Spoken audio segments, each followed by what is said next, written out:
Hey, Jonathan, good morning. How are you? You're the first. Are you watching the pageant live on YouTube? I'm watching it on Empire PH, one word, Empire PH YouTube channel is the official YouTube channel of Miss Universe Philippines organization. So that's one option. The other option is Playtime. Let me see, Playtime Entertainment channel on YouTube. So those are the two options. But right now, I'm sticking with Empire PH because I watched last year's finals also from Empire PH YouTube channel. So um, let's see. Hello, everybody. Hello, Karma. Hello, Marilyn. Hello, Marilyn Wise. Good morning. Hello, Esther Roteo. Good morning. Stefan Richards. Good morning, people. Thank you for watching. Thank you for joining in. So before you guys got in, I mentioned earlier that I'm watching the Miss Universe Philippines finals from the Empire PH TV channel. That is the official YouTube channel of the Miss Universe Philippines. And then also you can also watch it on Playtime Entertainment. As you know, Playtime Entertainment is one of the official sponsors. They sponsored Miss Universe last year with their online casino gambling. Do you guys remember? Okay, so that's channel, Playtime Entertainment channel on YouTube, and also Empire Philippines YouTube. So you have those two options. Good morning, everyone. I'm doing well, says Jonathan. I'm not watching because I'm about to head to work, but I've been listening to your live chat while I'm at. Okay, that's good enough. I think it's going to be a long night, Jonathan. So yeah, enjoy the trip to work. All right, so Marilyn is asking who is my favorite for the crown. Okay, I did a couple of videos where I actually revealed my favorite for the crown. Right now, my favorite is Bea Milan Windorski, who is representing the province of La Union. You know, she was the former Miss Earth USA 2024, and then she moved to the Philippines, and then has dual citizenship, so she get to represent her mother's province of La Union in Miss Universe Philippines. So she is my top favorite. In the beginning, I was hesitant about her because what I felt about her was the same feeling that I had with Celeste Cortese, Miss Universe Philippines 2020, who was half Italian, half Filipino. I didn't like Celeste because I felt that she wasn't Filipino enough. And not only that, but she didn't speak Filipino. She was very distant from her Filipino culture because she lived most of her life in Italy.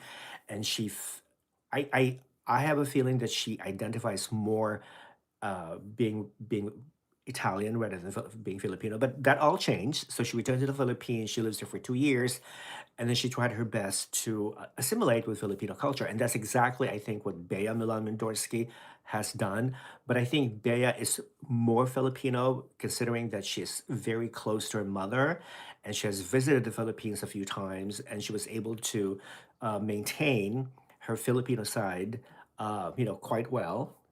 She's learning Tagalog. She majored in Southeast Asian studies, and her last three interviews, I felt that she was very sincere about her Filipino side, about appreciating her Filipino side. So that's why, okay, well, I'm going to give this girl a chance. She's not Celeste Cortez. She's definitely not Catriona Gray. So I'm going to give this girl a chance. And, if you guys have been watching the different challenges leading up to the finals, you will notice that Bea has been very, very consistent. She's one of the very few, maybe five or six women who have been very consistent this year. So initially, my favorite for the Miss Universe Philippines crown was Bella Ismael, representing Taguig City. As you know, Bella was first runner-up in Miss Universe Philippines 2020. I mean, she was this close to winning the title.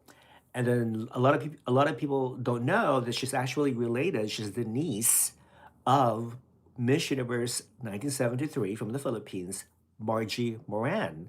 A lot of people didn't realize that, but now you do.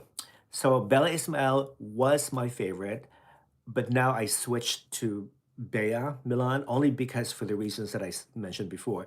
And when you talk about universal appeal, I think both women have universal appeal, but I'm leaning more towards Bea because basically every Latino page, every Asian page, have Bea as their number one favorite for the crown. So yeah, so we'll see. Either I don't know any of the top six girls that I really really like. Nicole Borromeo of Cebu Province, April Smith of Cebu City, Bea of course of La Union, Bella, Ismael of Taguig, and also Alison Hetland of Pampanga. I mean, those any one of those women can easily win the Miss Universe Philippines crown. Maybe there could be a dark horse. Actually, what I did was that I made a list. Let me show you my list. Okay, so there's going to be top 30. So here are my top 30 list. As you can see, La Union is my number one, followed by Taguig, followed by actually my number two, believe it or not, is Tarlac. Tarlac, Marian Arellano, she's only 22. I think she's the strongest dark horse in the competition and should easily pull a surprise. A lot of people also have Tarlac either in the top 20 or top 30, but I have her as number two. So go figure. And then you have all the rest right here. Okay. All right, so we'll see. So the reason I made, the reason I printed this shit is because I don't want people to think that, oh, Rafa has changed his mind at the last minute. No, this is my final list. And I cannot change this, okay? I do this every time I do a live with Miss Universe, Miss Grand, Miss World, whatever pageant. I always make a list, okay? So just to let you know, here's the list. All right. So let me tell you, Marilyn, who is your favorite? She said, Bea is so beautiful. She will win for sure, definitely. Stefan says, with the chaos that Miss Universe is in now, who are the national directors paying all this franchise money to? Will there even be a Miss Universe this year? Well, yeah, apparently there will be a Miss Universe this year because Puerto Rico claimed that they already had paid the full hosting fees. I think it was the contract says 9 million US dollars. So initially they only paid 4 million, and that they refused to pay the rest of the hosting fees pending assurance for the Miss Universe organization that this year's edition is going to be fair, transparent, and professional. So I guess the Miss Universe organization finally, have met Puerto Rico's demands. So it's okay to pay the rest of the hosting fees. So yeah, it's a very like thorny topic because I know some of these national directors, I know them and we have friendly relationship with each other, but you know I try not to judge because some of these national directors do make their living out of hosting a national Miss Universe uh, contest. So this is their main bread and butter. So I cannot blame them for still having the franchise of Miss Universe. Now, I can't blame the contestants either because they have their dreams. They want to fulfill their fantasies and dreams and whatnot. They really don't care about how corrupt or greedy or how criminal the current leaders of the Miss Universe organization are. They don't care about that. All they care about is competing in Miss Universe, winning the crown, and being proud of the country that they represent on the international stage. That's all they care about. And of course, as fans, we think differently. Okay, like if you have been a long time fan of Miss Universe, you will understand that you tend to embrace the bigger picture. It's not only competition, not only the glamour, but also the bureaucracy. What goes on behind closed doors? I mean, you have to really consider the whole thing, the whole universe. Okay, but if you're a contestant and you're kind of like very naive, very gullible, and experienced, you don't worry about all these political bureaucratic stuff. You only focus on winning and representing your country very well on the international stage. Okay, but the this year's edition will continue, will go on in Puerto Rico. Okay, I've debated this with some of my close friends, with my Puerto Rican friends like Noemi, Wilfredo, Brian. They all decided they're not going to go. this year in Puerto Rico unless there is a drastic change in leadership. Because Anne and Raul, they have several lawsuits filed against them. Okay, and as far as I know, JKN Global, they have money, but their assets are frozen. It's the same thing with Raul. We don't know where they are right now. As far as I know, Raul is still probably somewhere in France, Monaco, who knows? And Anne is probably still in Mexico with her family. But the thing is, why is it taking so long for justice to happen? Why is it taking forever for for these corrupt leaders to be removed, from their executive positions? Why? How come?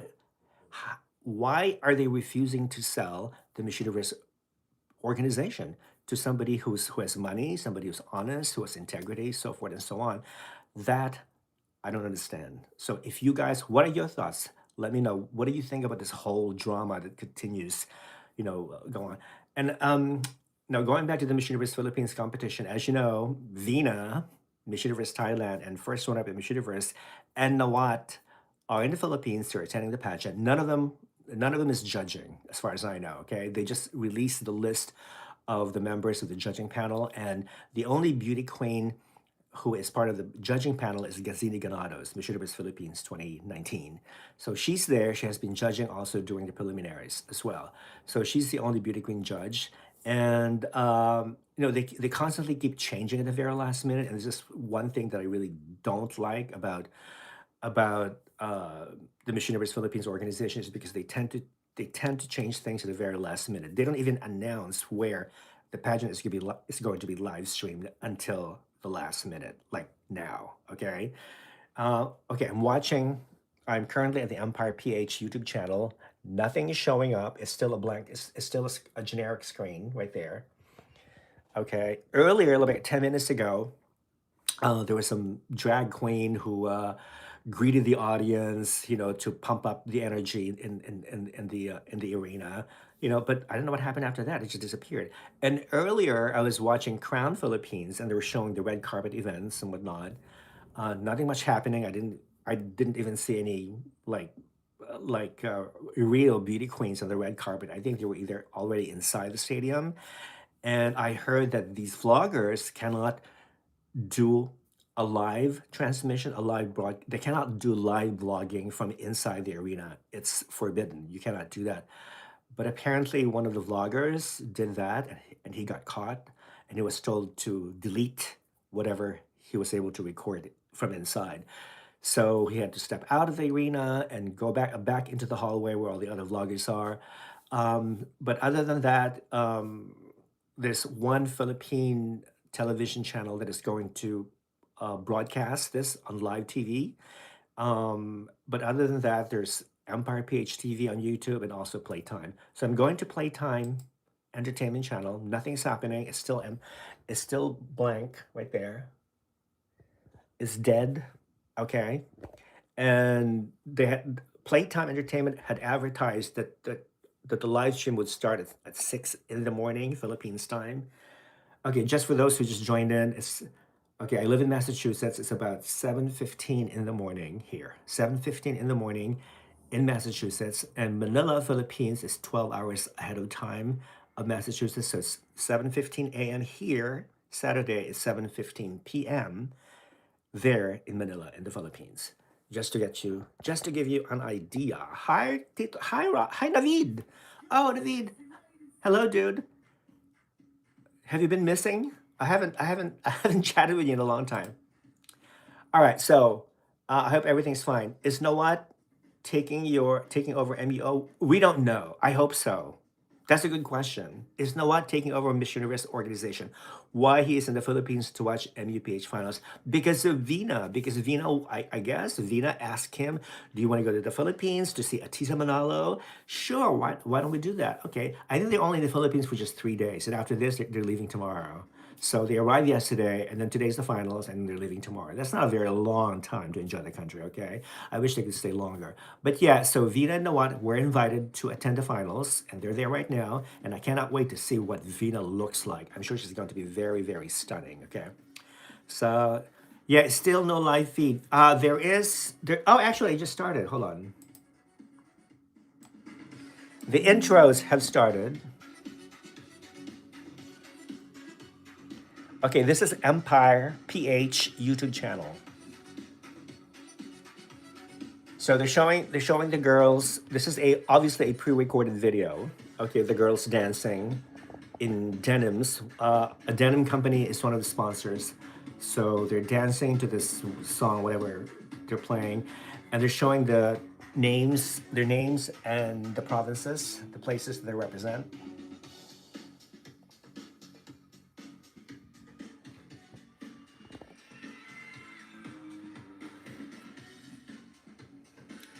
Okay, somebody's asking about the HBO documentary. Okay, you know what? Somebody asked me that too. I don't even know when the HBO documentary will be released. I mean, to be honest, I mean it's supposed to be in May, at the end of May, but now rumor has it that they're pushing it for June. So I don't know what's happening. And as you know, Omar, by the way, there is a lawsuit against Omar Harfouche. You know, that judge who blew the whistle last November. There's a lawsuit against him. So I don't know, maybe that is hampering the release of the documentary pending the lawsuit. I really don't know. Okay, here it is. Michael Florendo says, Sir Rafa, my bet to win is Miss Papanga Allison. Yeah, Allison Hetland is my number 7 on the list. Okay, Allison Hetland is one of the tallest, beautiful contestants this year, and I think I wouldn't be surprised if she wins one of the crowns. I think. Okay, so the main prize is Miss Universe Philippines. Other crowns you're giving away is Miss Cosmo, Miss Supranational, Miss Eco International, and Miss Charm, I think. So they're giving away like, yeah, 5 or 6 titles, I think. I forget the other one. Miss Tourism, I don't know. Anyway, if you know about the other crown, let me know. I'll comment below. Somebody says Tagig. Tagig is my favorite. Yeah, Bella Ismail is also a strong contestant. She could easily win. Who knows? If the show starts at 9:30, I'll better sleep. I cannot wait and finish the show at 12. Oh my, I think last year the show dragged on for like almost 5 hours or something. It was very, very long. It's because there's a lot of commercials. Like, what's going on right now? See, they're showing a commercial. Okay, it's going to be a loop. They're going to be showing the same commercials over and over and over again, like they did last year. As you know, without sponsors, this patch wouldn't exist, right? So anyway, yes, it already started in Empire, and that's exactly what I'm watching.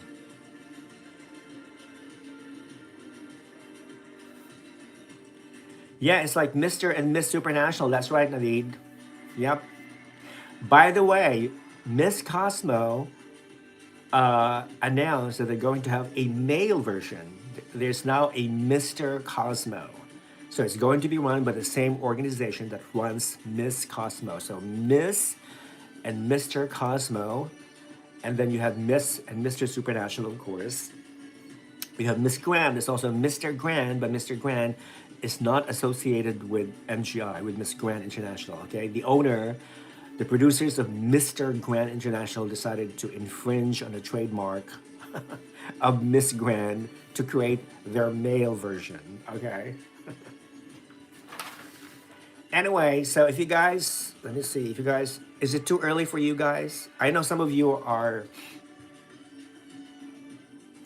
Let me know where you live and what time it is right now where you're from. I know Naveed, India. What time is it in India right now? I think it's very early in India. It's like what, 4? Is it 4 o'clock? 5 o'clock maybe in India in the morning? Okay. What? They just oh, evening 4:50 in India. Okay, thank you, Naveed. That's what I thought. 4:50 evening. Oh, that's right. That's right. 4:50. What I'm thinking morning. Okay, so they're showing the official intros.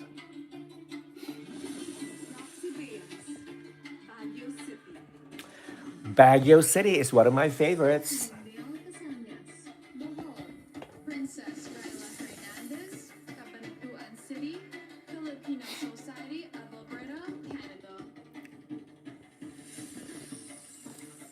Okay, here's another thing that I don't like about this year's batch of contestants is because like one province has like three representatives. I think Laguna has three representatives. And then I think, oh, the state of Washington has two representatives, one each representing a city or town in the state of Washington. That I don't understand at all. Okay. And and I think there are like two representatives of the Filipino community in Australia, I believe. One in Southern California. They couldn't find any representative from New York, and they're like how many? There are like over 100 provinces in the Philippines, and they couldn't find a representative from each province. Okay, help me understand that. I just don't understand. There's so many beautiful women in the Philippines, practically in every province, in every town, municipality in the country, and they couldn't recruit any woman, girl from any of these provinces or towns. I just don't. It's always the same. Like Cebu, of course, expect Cebu to do very well and to compete every year because it's a big province, big high number of people living there and whatnot. It's the same thing with like Cavite, Pampanga, Manila, of course, Quezon City. Okay, but I haven't seen any representatives from, let's say, I don't know, Antique. No representative from the province of Antique, Capiz, Camarines Norte, where my mother comes from. No representative from, I don't know, Catanduanes, Masbate, the Bicol area.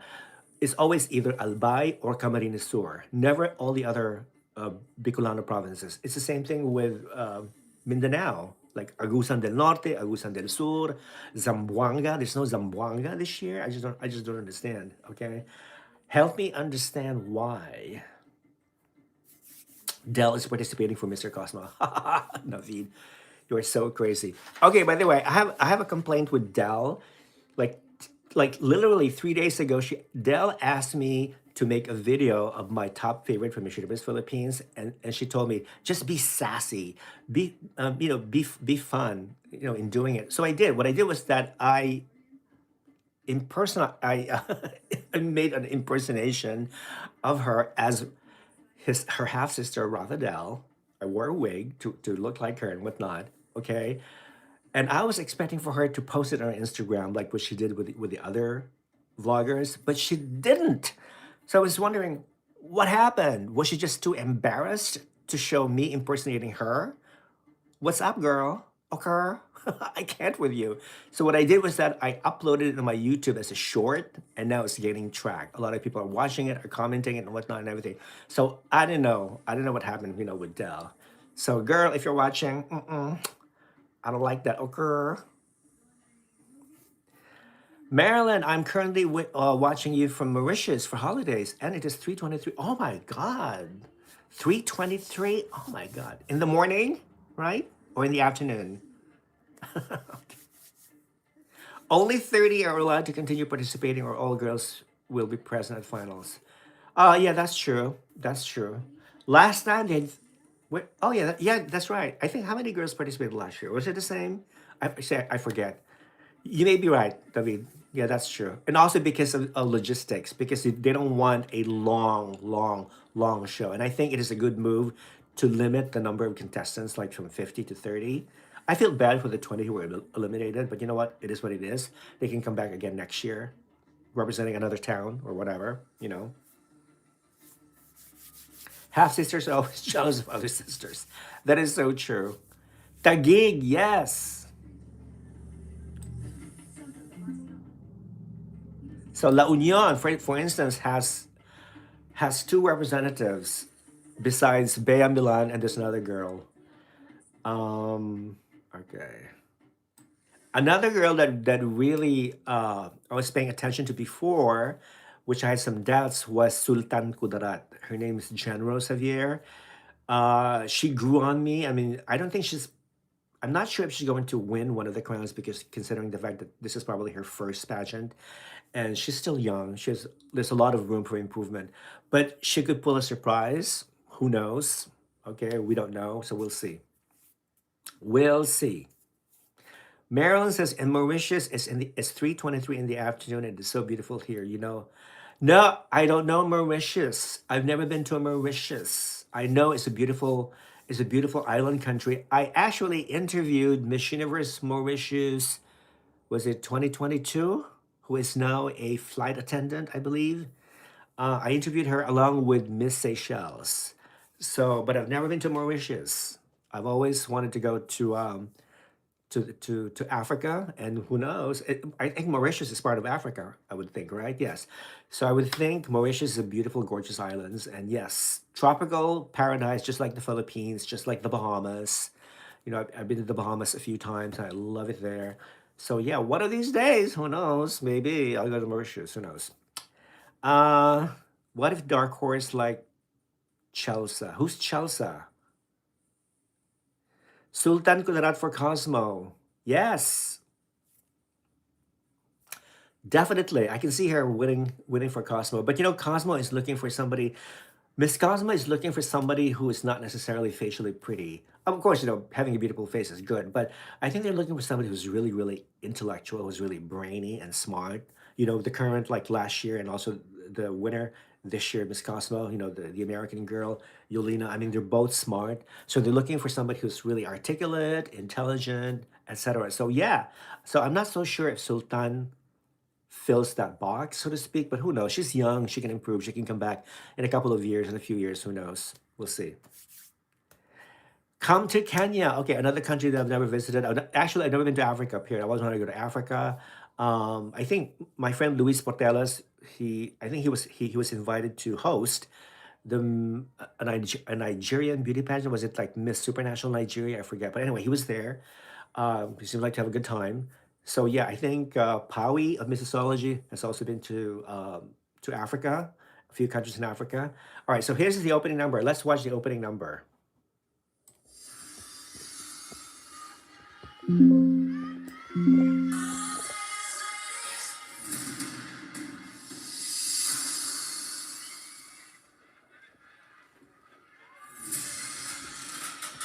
So it's a bunch of male dancers wearing nice white outfits.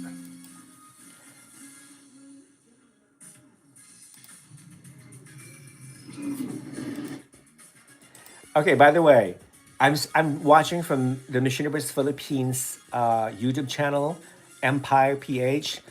I'm switching back and forth between Empire and Playtime. Playtime is not showing anything at all. This is Playtime. This is Empire PH. So stick with Empire PH, people. Stick with Empire PH.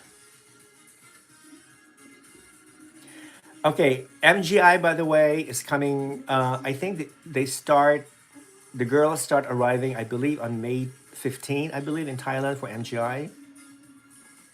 So I'm gonna do a live group chat with Wilfredo and maybe with Lenka and also with Noemi about the MGI All Stars. We are the girls.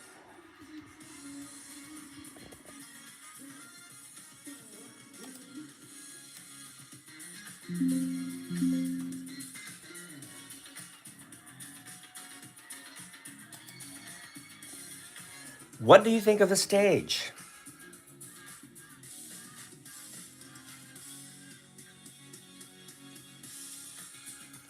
Okay, I love the dresses that the girls are wearing. I mean, obviously they're like royal blue, and they all have different cuts. They all have an exposed midriff.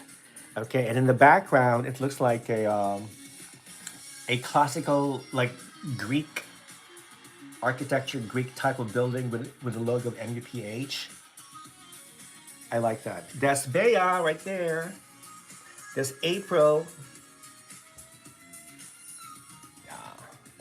Okay, good intro so far. And they're wearing the same pairs of shoes provided by Jojo Baragay shoes. And what do you think of the stage?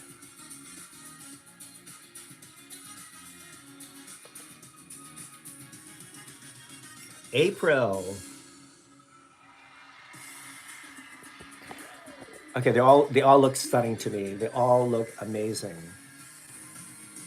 Is it a White House? No, it's not a White House. I think it's the National Museum of the Philippines, I think. Yeah. It's looking like Miss Universe 2013. Yeah, without those big mirrors, right?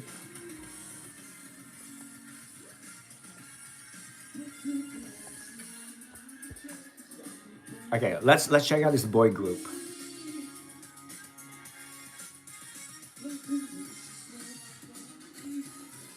Okay, I love their outfit, to be honest. I could wear one of these. I think I would look good wearing one of these.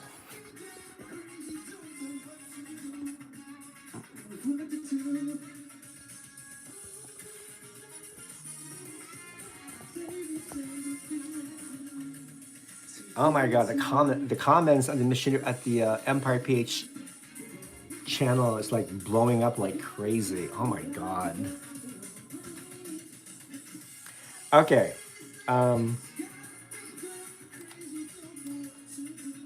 okay, so the number of viewership watching on Empire PH right now is 170,503. 170,000 people watching, and now it just went up 171. So I'm sure it's going to increase as it progresses or as it approaches the finals. Okay.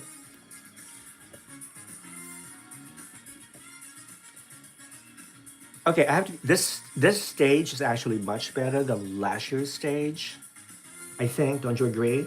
I mean, if you saw last year's stage, it was kind of pathetic. Okay, remember that the steep staircase where Atisa Manalo tripped and fell. Okay, so hopefully, no girl will trip or fall this time. Crossing our fingers.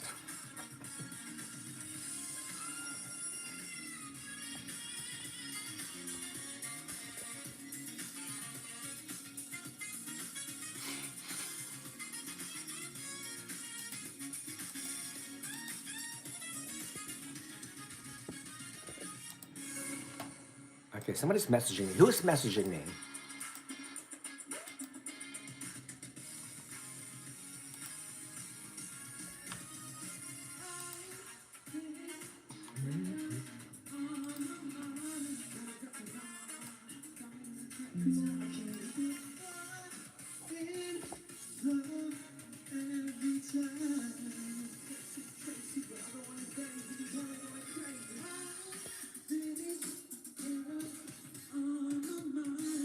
I don't even know what they're singing. Does anybody know the title of the song? I mean, I'm just so out of the loop, you know?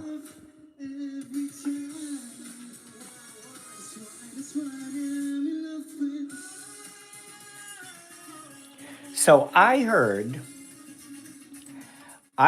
that the Miss Universe Philippines organization rented the arena for like 2 days. They only had one day to prepare. I mean, to rehearse, to do the dress rehearsal and all that stuff. Only one day. So imagine all the hectic schedule today. All these girls had yesterday. They had the entire day to practice and to rehearse for the finals. Because apparently the rent of the arena has gone up. Has become very very more expensive to rent a space. So that's why they only had one day. Okay.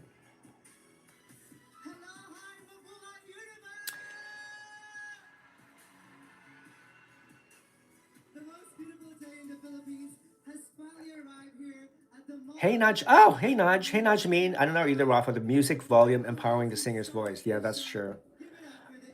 Okay.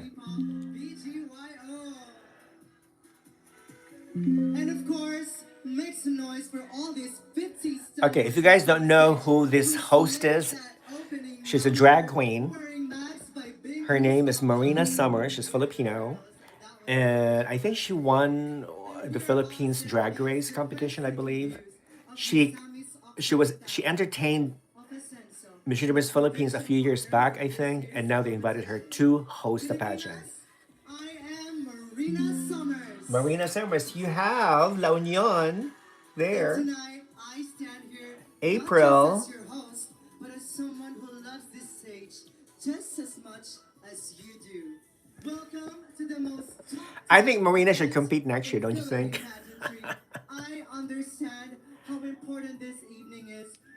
I mean, she's not so bad. Like, what happened? They can get a better host. You know what? I'd rather have Marina than two hosts, like one male, one female, because they tend to fight for attention. So I always prefer one host. I always prefer to have one host.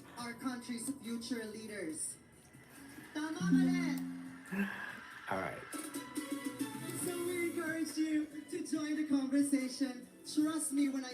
Look at April.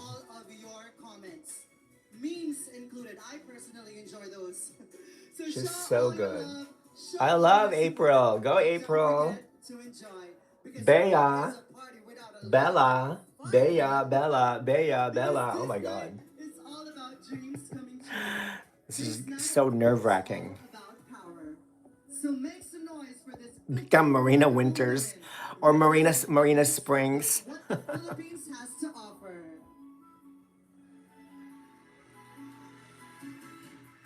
So, is anybody going to Puerto Rico for Miss Universe? Comment below. Let me know. Are you guys going to Miss Universe for 2026 in Puerto Rico? Let me know.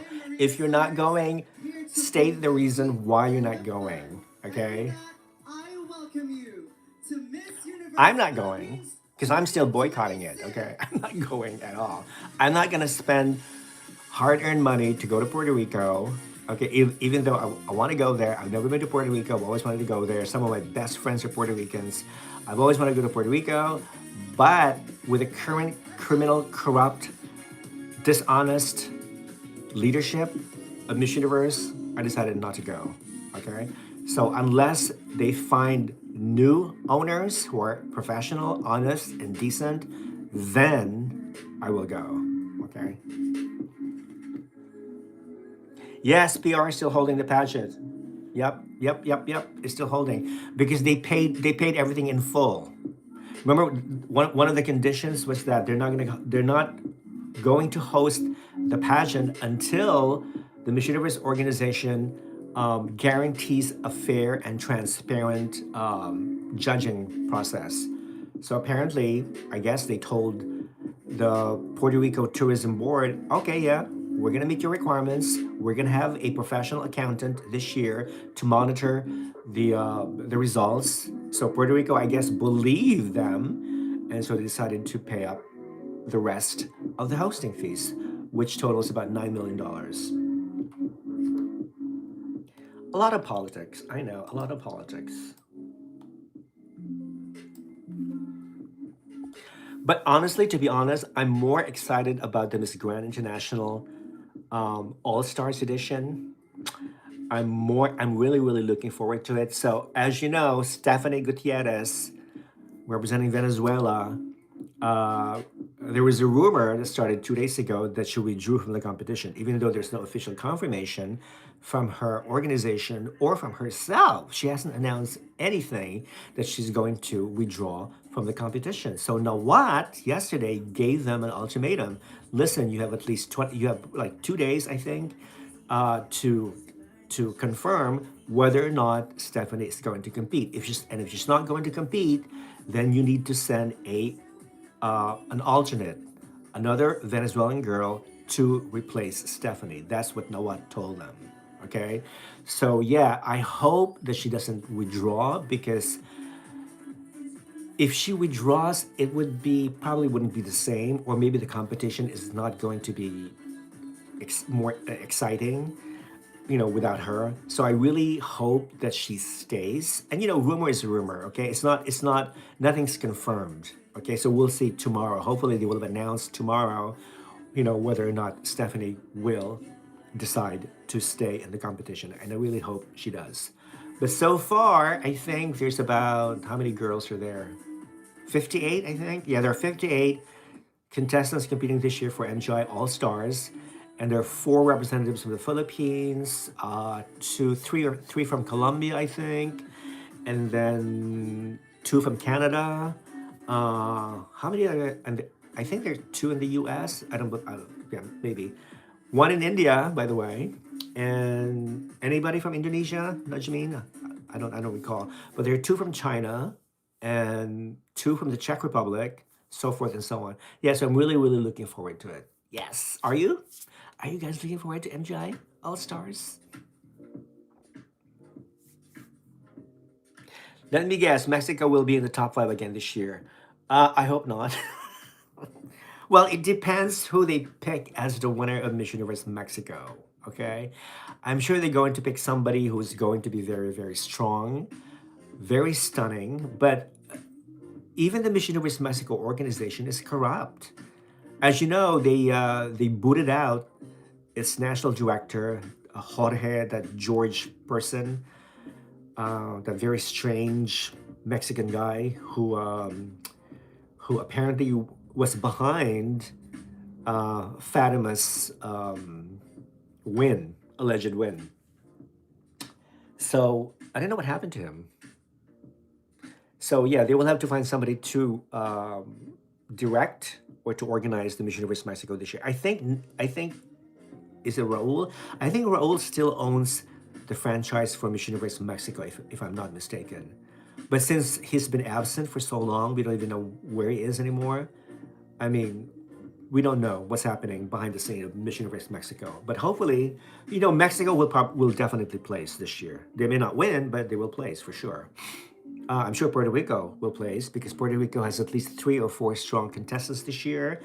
And I already revealed my favorites for Miss Universe Puerto Rico 2026. I did a video actually, like last week, and one of the contestants who's returning for the third time is Genesis Davila.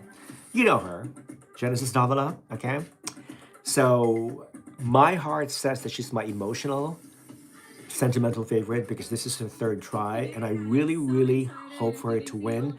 But she has strong rivals. One of them is Jennifer Barreto, who's a newbie.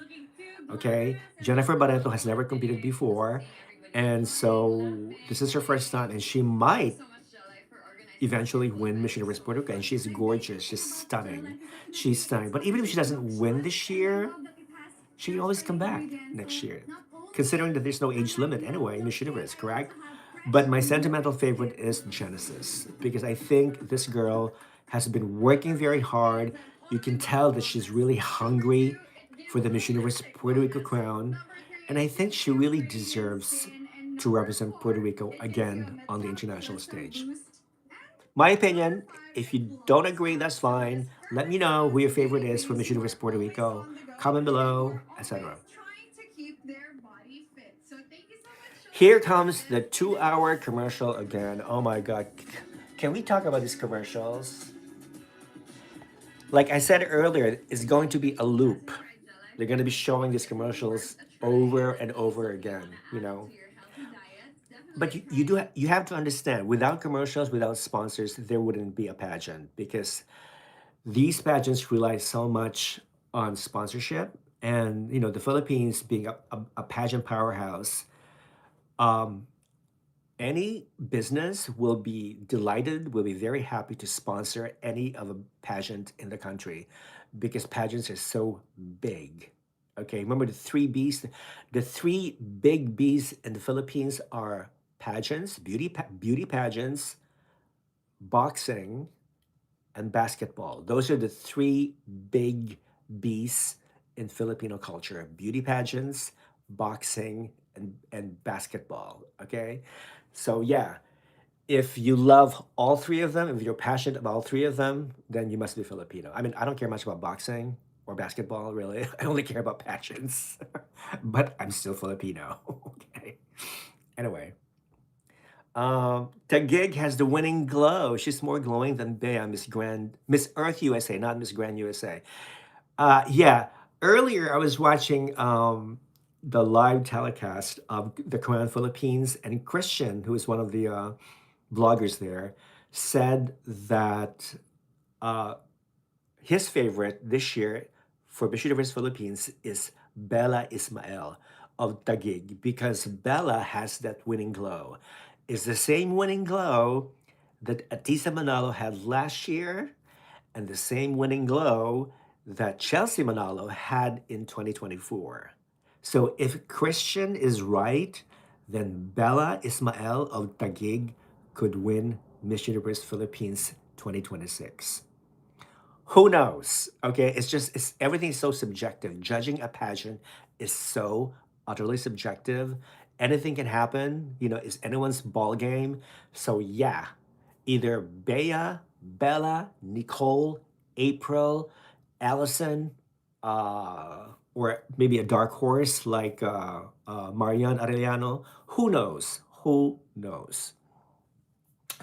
Who do I think will win MGI Star? Ugh, I don't know. It's just too early. I know there's a lot of strong contestants this year, but I really don't know because I want to see them first, how they engage with the public, how they engage with how they do in the challenges and whatnot. I think it's too early for me to pick a favorite, but I'm sure any woman who has competed in a Grand Slam pageant, be it Miss Universe or Miss Grand, will definitely make the top 10.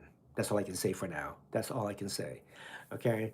Um, or it is possible that a trans woman could win the first edition of MJ All Stars. Never discount that possibility. I think they have like three trans women competing this year, and they're all beautiful. So, very strong, very competitive. One of them is a former Miss International Queen from the Philippines. So, yeah, never underestimate trans women competing or winning MGI All Stars this year. What about you guys? Who do you think is going to win All Stars this year? Let me know. Comment below. Plus size from India. Yeah, the girl who's representing India in MGI All Stars, she competed in that new pageant based in Thailand, Miss Wellness World. I think she made the top 10. There were two Indian representatives from Miss Wellness World 2025. One of them is her, the plus size girl, who's but she did not represent India. She was carrying the sash of Hindustan. Okay, as you know, India is a Hindu majority country. So when I saw her sash, Hindustan is not a country. Okay, like how it's like it reminds me of um oh Miss Universe Latina. Latina is not a country. Okay, it's an ethnicity. It's the same thing with Hindustan, but in this case, she was representing Hindus, not necessarily India, but Hindus. So I thought, okay. But she made the cut, whereas the girl representing India did not make the cut. So go figure. That was very odd. Very, very odd.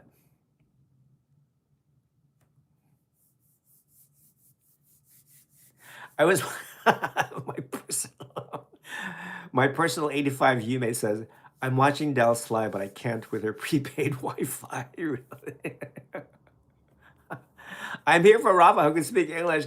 Al Kazri, hoo-hoo, yay! That's right. We all speak English here. Oh, you said Rufa. Didn't you post Rufa? Not Rafa. You said Rufa. I was like, who the hell is Rufa? Oh, maybe he made a mistake. It's actually Rafa. Yes, I'm here for Rafa who can speak English. Yes. Tacloban said he could speak like Rafa. I stick to history. Samsung. Oh, you like Gulrajani. Okay. I think, let me see, where's Gulrajani in my list? Oh, okay. Tacloban, Miss Tacloban. Your girl made my number 12 list right there. Tacloban, Jacqueline Gulrajani. Okay. Yeah. She really did a lot of she really improved tremendously during the entire competition. She and also my number 2 from Tarlac, Marian Arellano. Those two young women have improved tremendously during the competition. So yeah, they could pull a huge surprise. So yeah, good luck to Tacloban City. Good luck to your girl. Imagine April Smith promoting a skin enlightening product. Oh my God, let's not even go there. Let's not even talk about the skin bleaching, skin whitening products. It happens all the time in Miss Philippines, Miss Universe Philippines, in any pageant based in Asia. Of course, Feminine Miss India as well, Indonesia, anywhere in Southeast Asia. Uh, Skin bleach crises are very, very big. Okay, let's go back. You're welcome. Monica is dethroned. What? Monica is dethroned from Universe Indie Organization. Why? Why was Monica dethroned? Is this a rumor? Are you just making it up? Is this for real? Why was she dethroned? Weird. Okay, so they just introduced last year's top two finalists. That's Ilyana Adwana, who was second runner-up, Miss Earth Air 2023, and Winwin Marquez, who was first runner-up last year, and Reina Hispanoamericana 2017. So they're introducing the judges, the panel of judges. Oh no, I'm sorry. They're introducing all the officers, the executive officers of Miss Universe Philippines organization. Head of Women Empowerment Committee and Charity, Miss Leah Andrea Ramos. Miss Universe Organization Representative, Mario Garcia. National Director, Ariela Arida. Executive Vice President, Voltaire Tayag. And the I love Win-Win's look. She looks so elegant. I love her hairstyle. I just love her hairstyle. Okay, here are the top executives of Miss Universe Philippines.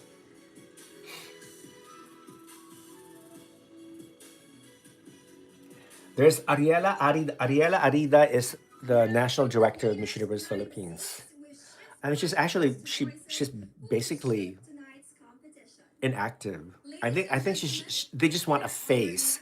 They just want her as the face of Miss Universe Philippines. But the hard work is really done by the creative director, who's Jonas Gafford. I think he does all the work, and also Voltaire, the executive vice president. Ariela is just the face. Miss Philippines Eco International 2026, Gabby Carvalho. Okay, so now, just to give you an update of the number of viewership, from 171,000 to now 189,000. And it jumped to 193, from 189 to 193,000. Oh my God, that's quick. That was very quick. Good evening, universe. Do they really have to all do this introduction shit? I know, right? This is part of the. It's scripted. Everything's scripted. This is the way. This is how they scripted this whole show tonight.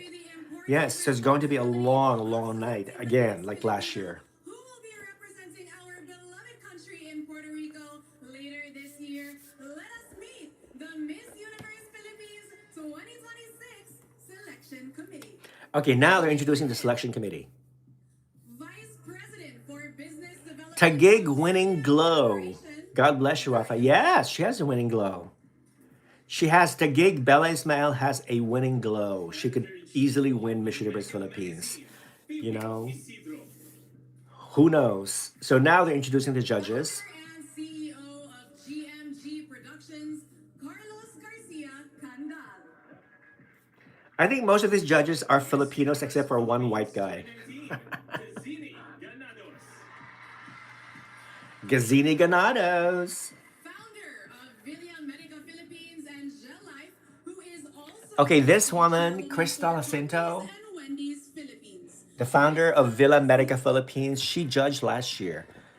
I don't know why she came back this year. Maybe she's very pushy. Maybe they can't live without her as a sponsor. Who knows? Chairman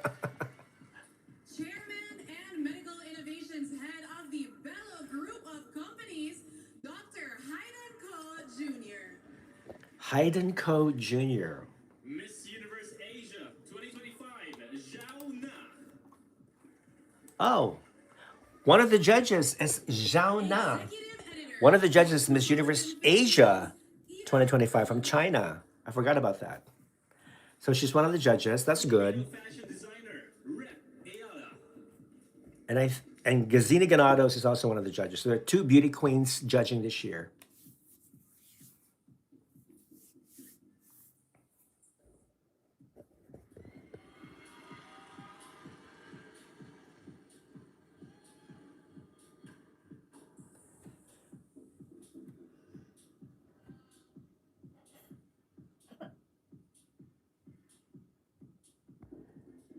And for Okay.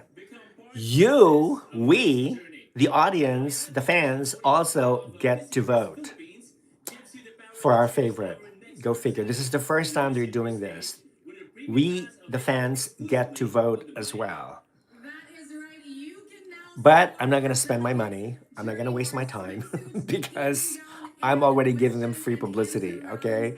Just by just by vlogging about this whole competition. But if you guys want to vote for your favorites, go ahead. Go ahead.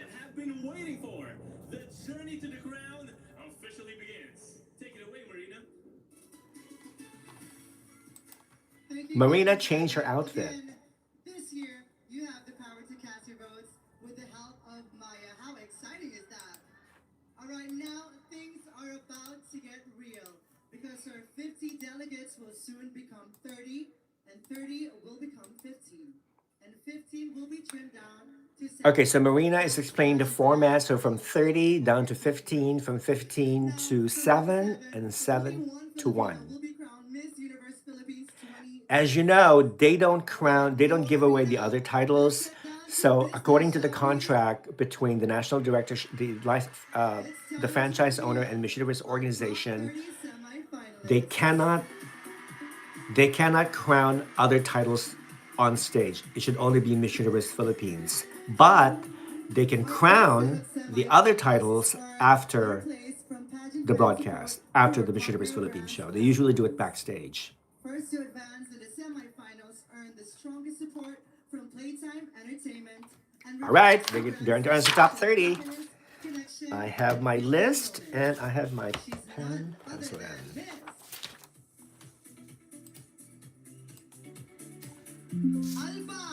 Albay.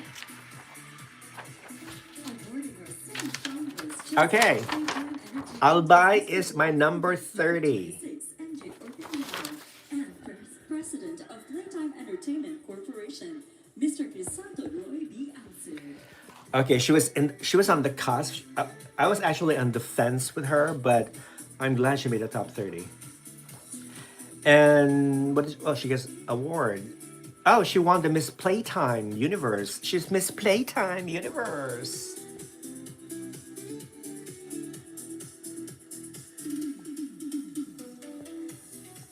She won the Miss Playtime Universe Award and automatic top 30. Are the Peanut Beauty category winners who have gone through a series of challenges and activities to promote and campaign for themselves, truly embodying Peanut Beauty. Body care made for. Okay, another sponsor, Peanut Beauty. Let's watch this.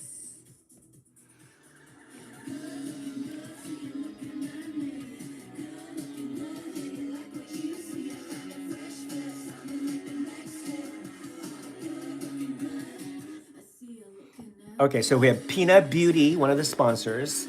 They're going to present an award. I wonder who's going to be.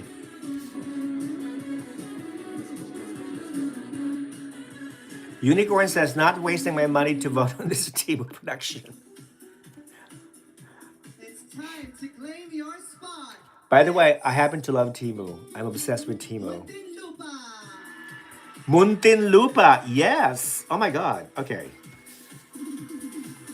Muntinlupa is number 14 on my list. Adela Mae Marshall. She's another half breed Filipino, half white, half Filipino. Okay, Sultan Kudarat, baby. General Xavier, number 11, Sultan Kudarat. She made it. As I expected. She's so stunning. She's so stunning. This girl is gorgeous. Congratulations, you are part of the top 30 Miss Sarangani. Oh my God, do I have Sarangani? I don't have Sarangani. Sorry. I don't have Sarangani. Oh well. Now with Miss Sultan Kudarat, Muntinlupa. Now with Miss Sultan Kudarat and Miss San Jose Negros Oriental already securing their spots in our top 30 through Peanut Beauty. 2 more spots were opened. granted through the Maya vote.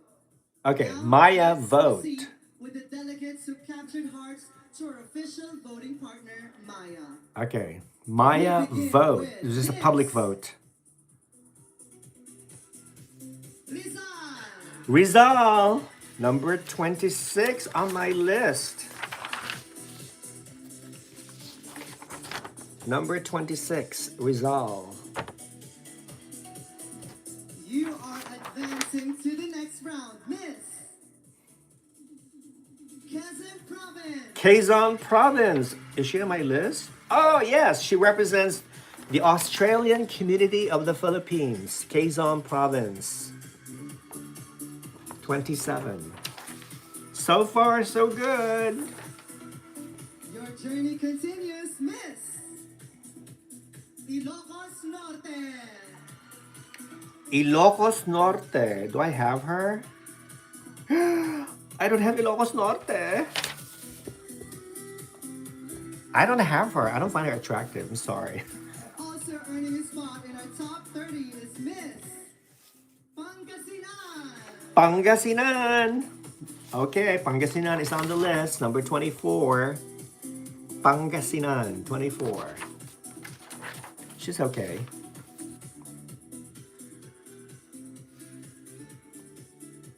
You are still in the running, Miss Cavite. Cavite. Cavite, yes. Cavite is in my number 20. Cavite.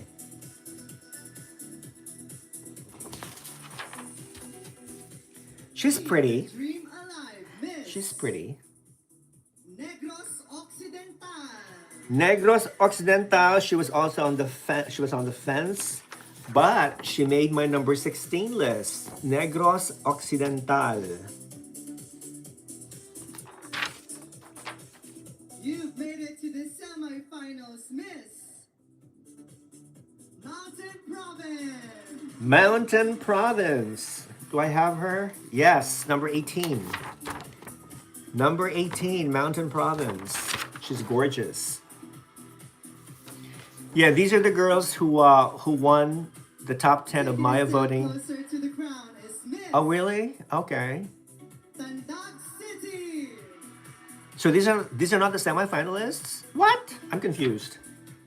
Because she keeps saying you made Marina Summers keeps saying you made it to the semifinals. This could be your night, Miss Camiguin. Camiguin.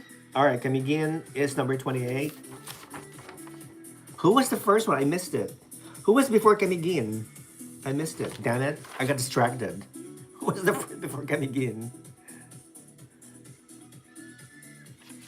You also deserve your rightful spot, Miss San Jose Negros Oriental.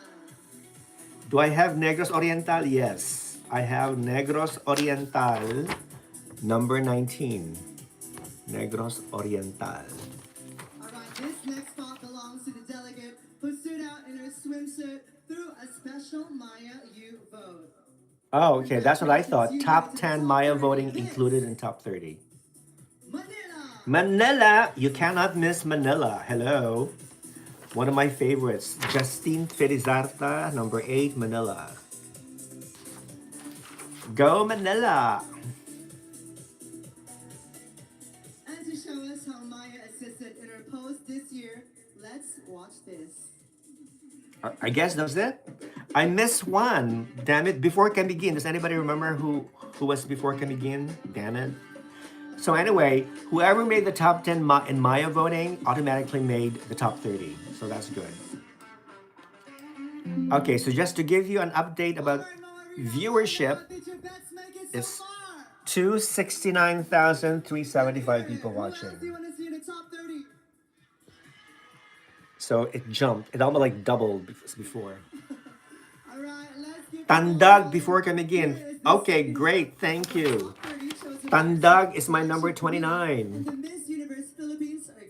Thank you.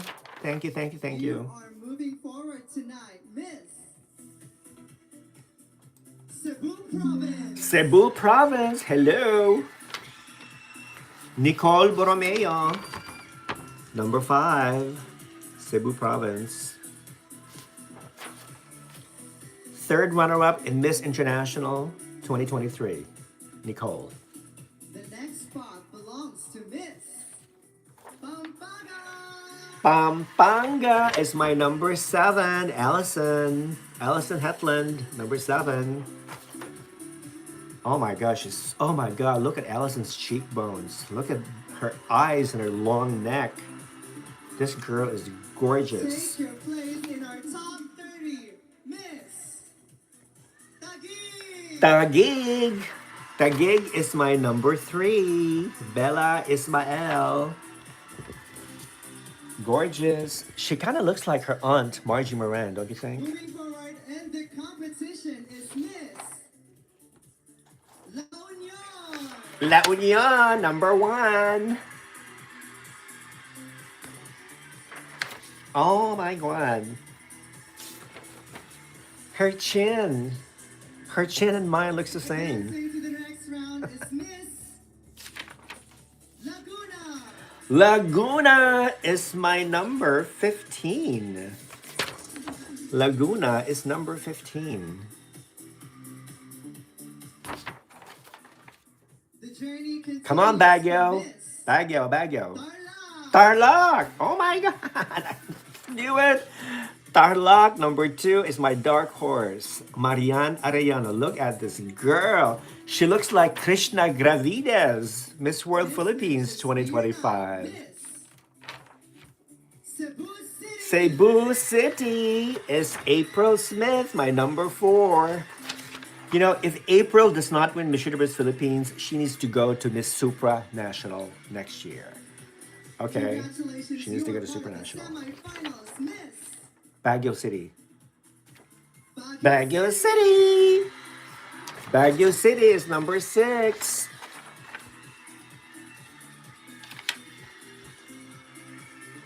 My Roxy, she was Miss Philippines Earth 2020 and I think she was Miss Earth Air or Earth Water 2020. Iloilo City. Iloilo City is number 13. Zesta Espinoza.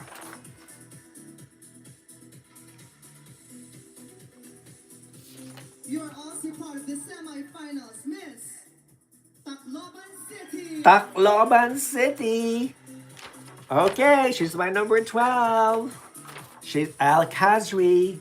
Your girl made it. Tacloban. Jacqueline Gulrajani. Congratulations. In our top 30, these are our wild cards chosen by the judges. Oh my god, wild Miss cards. Universe Philippines Board. These Ashley judges Subihana of Louisiana mascots is giving probably them a wild chance card. Even after elimination. All right, here we go. Take a I went step Cotabato, forward. Bohol, Miss Leyte.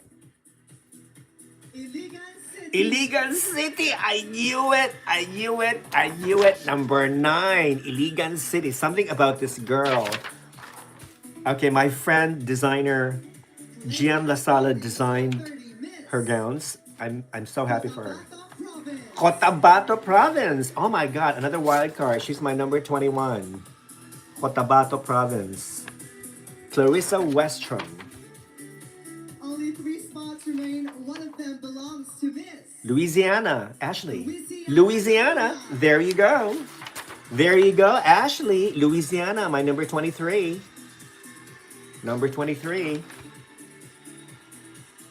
Her mother is Carolyn Subihano, Miss World Philippines 1994. in the competition, Miss Samar Island. Samar Island. She is my number 17. She's one of the youngest. I think she's only 18. She's only 18, but she's stunning. All right, Samar Island. Okay, where's Bohol? Where's Leyte? The final spot Oh my God, in final. our top 30 semifinals is for Miss Santo Tomas La Union. Santo Tomas La Union. Oh my God, there are 2 La Union. Okay, I don't have Santo Tomas La Union. But you know what? It is what it is. Okay, so I only missed 3 out of 30. I only missed 3. Not bad. Semifinals I was hoping for Nueva Ecija, which is the Michelle Burchell. She was my number 10. Michelle did not make it. She represents the Filipino community of the United Kingdom. I thought she was going to make it, but she didn't. I was hoping for Bahal as well to make it, but she didn't make it at all. So anyway, it is what it is. And I was hoping for Leyte, Leyte, and she did not make it. But overall, 27 out of 30, not bad, Rafa, not bad at all. So did any of your favorites make the list? Let me know. Da, da, da, da, da. Dendrot said hi. Hi.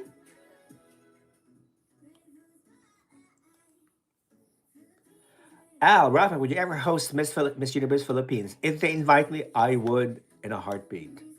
I would love to host Miss Universe Philippines or any pageant for that matter. I would. Let me know. If you know any pageant organizations who are looking for a host, please let them know that I'm interested. Okay, I'm very interested. I will even pay for my own airfare. Okay, just find me a good hotel. Okay, and I'm all set. So yes, please, I would love to host any of the pageants mentioned. See, Roxy might get Cosmo. You know what I was thinking about the other day? I think Roxy being so articulate and her advocacy related to environment and animal welfare, I think is a very strong advocacy, and I think she will do very, very well in Cosmo. I think it's between for Cosmo, I can see her competing, or let me see, who else would be good in Cosmo? I think Bea Milan Windorski La Union. I think she would make an excellent representative of the Philippines for Miss Cosmo. So between Bea and Roxy, I think. So we'll see. Now for Supranational, they're always looking for somebody who's tall, graceful, gorgeous, elegant. And I think either April Smith is my number one choice, April Smith, or even Manila, Justine Felizarta, because I think Justine, if you saw her that that fuchsia colored gown that she wore during the grand prelims, that was to die for. When I saw her wearing that gorgeous dress, I said, "Supernational, right there, Supernational." But anything can happen.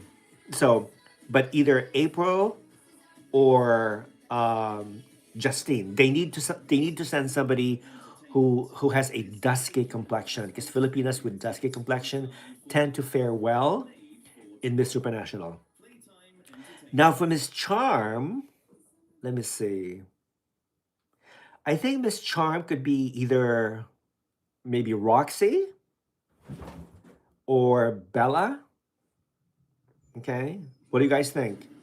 So Charm, I'm not really exactly sure what they're looking for in Charm because I think I think they go for diversity because the last three winners of Miss Charm are all diverse. They have like all diverse looks.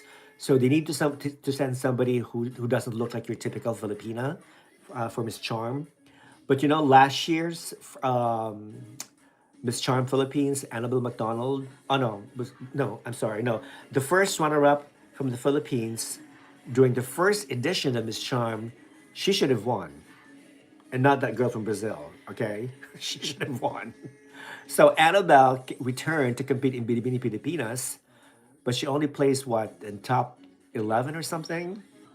Oh no no, she returned to Miss Binibini Pilipinas, and she won Miss Globe Philippines. But she competed in Miss Globe 2025, and she only made top 11, which like to me was shocking. She could have easily won that title.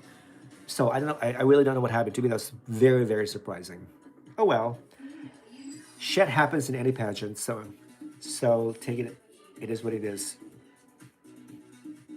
So Bella did everything right. All the other front runners messed up their hair and makeup. Yeah, that's true. That's true. My personal 885 says you're not going to be invited because you're shaded. You know what? Who cares? Then I'll create my own pageant and I'll be my own host. The shade of Catriona Gray is highly paid diva. Is she really? I hear so many things about Catriona Gray. I happen to like Catriona. I think she's one of the most sincere, honest, and really down to earth beauty queens ever, in my opinion. I've met her in person. I never really had a chance to talk to her face to face, but I saw her like literally a foot away in Atlanta on the red carpet during Miss Universe 2019, and she was so stunning, tall, beautiful, and she had this certain aura around her. And yeah, definitely, she's one of my favorite beauty queens ever, along with Pia, of course, and um, and all the others. The queen, Avnisha says, the queen who will win Miss Supranational, she will represent in 2027, right? Yes, that is correct. Because this year, the Philippines represented in Miss Supranational is Catherine Yagado, I think. Catherine Yagado, that's her name, yeah. She represented the Philippines in Reina Hispanoamericana like 3 years ago, and she placed like six runner up. So she came back to compete in Miss Universe Philippines, and she won the right to represent the Philippines in the Supranational this year. But I don't think she's gonna win because there are stronger girls competing in Supranational this year. But if April wins, she will win in 2027. She will win Supranational in 2027. So yeah, that's what I think. Okay, Tharun Prakash has Universe. Okay, so Taguig, you think is going to win Miss Universe. Cebu City is going to win Supranational. Cebu Province is going to win Cosmo. Okay, Cebu Province, by the way, is Nicole Borromeo, not to be confused with Cebu City, which is April. For Charm, Baguio, Roxy, okay. And Eco, that was the other pageant I was thinking that I missed. Eco International Tacloban. All right, those are good choices. Those are good choices. Bohol is a waste. I know. I was hoping for Bohol to make the cut to make the top 30. I hope she returns next year. I really do. I feel bad. I also feel bad for Nueva Ecija, UK. I thought she would do very very well.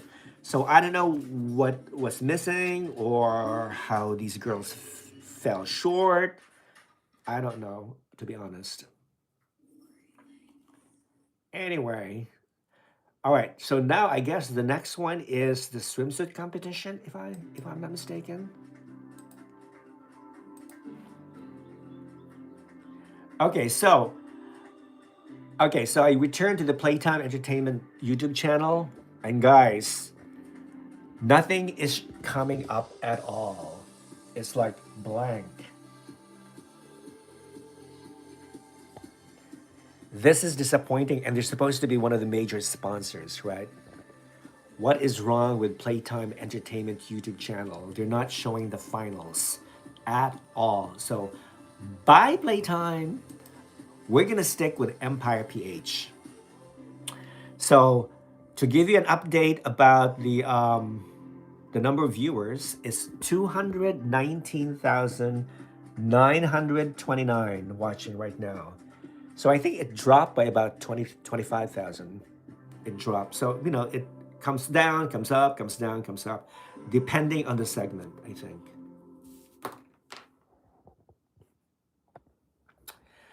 Okay, so I noticed that in every commercial, it's always the front runners more visible. Yeah, they always use the front runners because they're more commercial. I mean, they're more popular. They think that they will do better in selling these products, so that's why they always put them in front. Why do I feel like tonight's results are going to upset a lot of people? Ha ha ha. Bea, Miss Wisconsin USA, will not advance to the top five. Ha ha ha. Oh my God. Yeah, as you know, Bea was born and raised in Wisconsin, USA. You wonder how she represented Wisconsin in Miss Earth United States, and she won Miss Earth USA.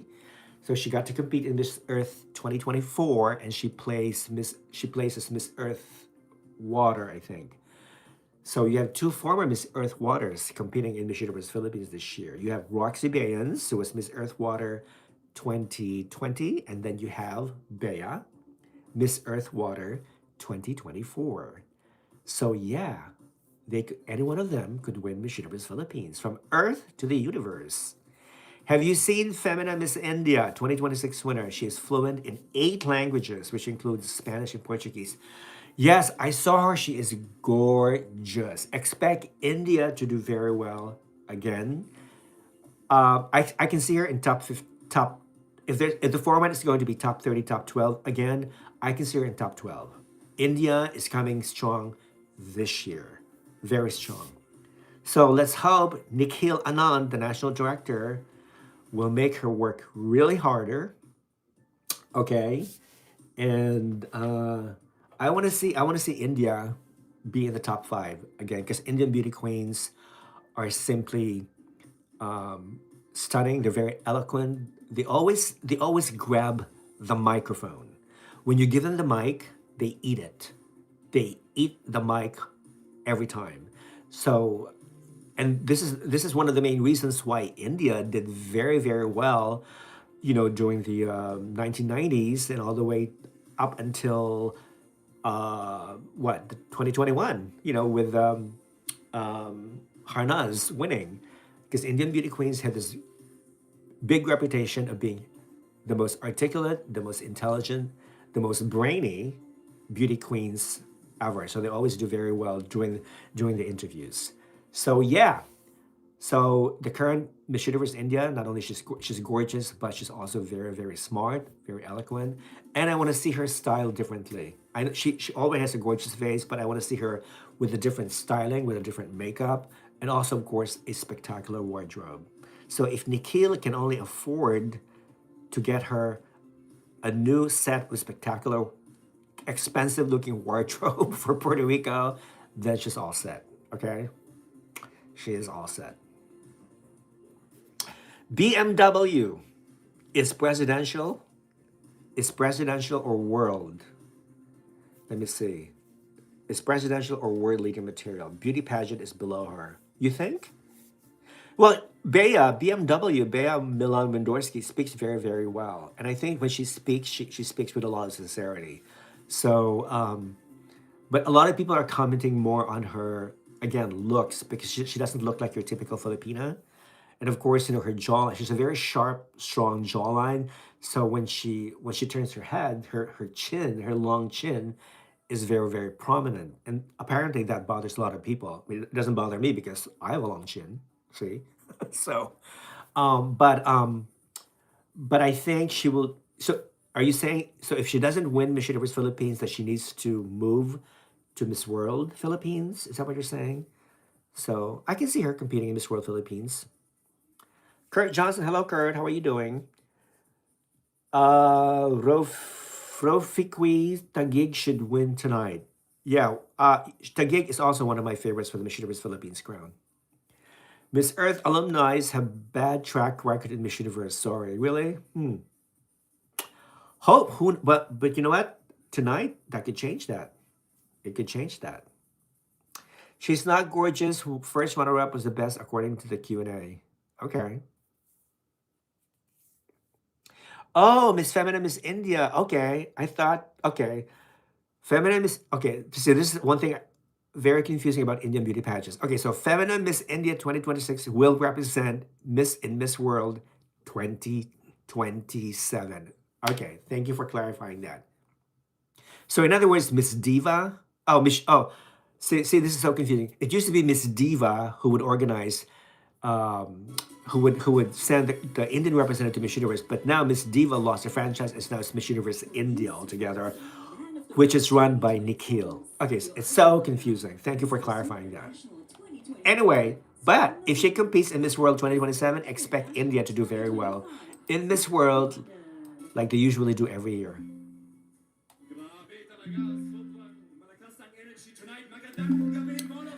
Okay, so now they just introduced 3 male kings.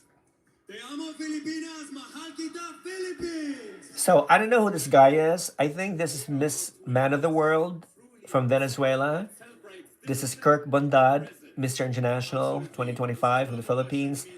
And this Swan Lavigne, Mr. Supernational 2025 from France. They all look good, but actually, Mr. Supernational looks the best. Fans at home, grab a premium pass now via the Maya score and your favorite candidates. Wearing creations from What do Bugs you think? Bunny What do you think and of footwear Kirk's from super mustache? Does he cosmetics look like good with a Rico and Pageant. mustache, Kirk? What do you This think? is Miss Universe Philippines Swimsuit Competition. Okay, Kirk is, still has a very strong German accent. Okay, now we have the swimsuit competition. Miss Diva sends representatives to Miss Cosmo and Supra. Okay, thank you. So they lost the Miss Universe franchise. Aishwarya was the most beautiful and brainy Miss World of all time. She is a goddess. Yeah, we all agree. You can't dispute that. Aishwarya is again also one of my favorite Indian beauty queens. Kurt says, I'm great here. Thank you for broadcasting. You're welcome. You are welcome, Kurt. Anytime. Thank you. Guys, if you're new to this channel, if you haven't subscribed yet, please, I encourage you to subscribe. Help this channel grow because this is not only my channel, but it's also yours. Okay, so thank you for all your thank you for all your support. Mr. Supranational India is very strong this year. I don't know what he looks like. Shave that, somebody says. Okay, shave that, Kirk. Okay, so this is the swimsuit competition. This is Albay. Albay has great abs. She has, her thighs are a little thick, I think, and she looks kind of short. But she has a good walk, a good, very solid walk. Roxy Bayans, Baguio City.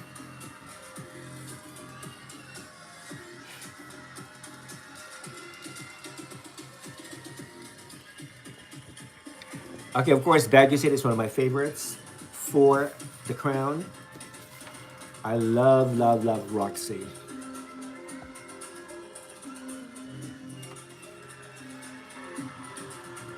So this is going to be a long top 30 swimsuit competition. These are 30 girls. I hope there's like like a break or something in between.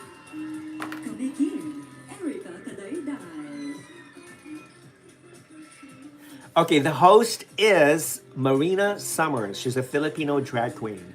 I think she won Philippines Drag Race a couple of years ago.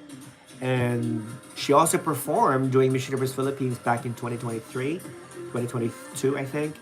So they invited her back to be the host this year. And so far, she's doing a good job. Marina Summers is her name.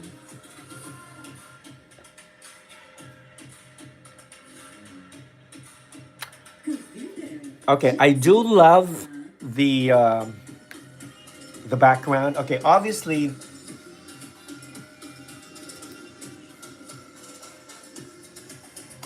okay, they're using LED lightings in the background. Okay, and these boats, the boats that you see in the background, and the colors. Okay, use the boats. Actually, the boats in the background are called vintas, Vinta, vintas. They have. You can find them primarily in the southern part of the Philippines. It's called Mindanao.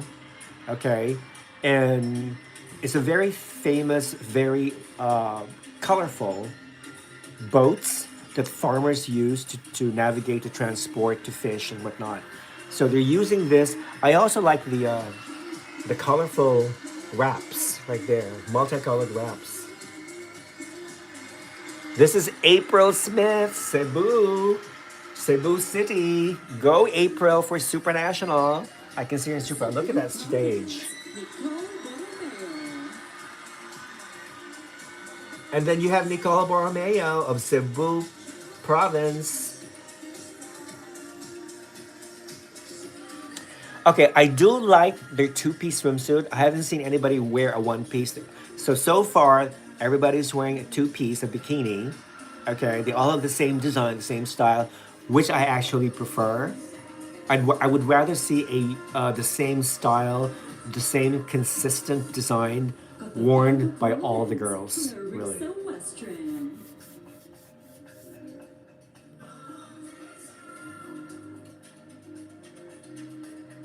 Ooh, who is this? Okay, Cotabato Province. Oh my god, this girl's so gorgeous. Do you want Rachel to come back this year? Who's Rachel? Are you talking about Rachel Gupta? You know what? Rachel can do whatever she wants. You know, if she wants to come back, that's fine. You know, but uh, but now that she has her reputation has been tarnished, so I think it would be best for her not to come back, and just to enjoy her life and to pursue other interests in life. I think her pageant days are over. Nobody wants her. Nobody wants her. Sorry. Bajau boat. That's what it is. It's called Bajau boat. I'm Bajau from South Urian, Tawi-Tawi, Mindanao, Philippines. Oh, okay. I didn't know that. Thank you. So that's why you're rooting for Tacloban. All right, because Tacloban is in Mindanao. All right, that makes sense. Avnish says, I'm so excited to see Atisa last walk with a beautiful gown. She represents Philippines. Yes, she did. Atisa did very, very well. I just hope she doesn't trip during her final walk. Okay? The swimsuits are amazing. They are amazing. They're gorgeous. They are gorgeous. Marina Summers is Drag Race Philippines and Drag Race UK. Oh, versus the world finalist. And she came out as a trans woman, I think, the beginning of this year. Oh, okay, so she's now officially a trans woman. Yes, I agree. The swimsuits are spectacular. I actually love the stage. I love the design of the stage. The ramp is kind of long. You know, it gives the girls like ample time to walk. It's like a T shape with a circle in the back, in the center.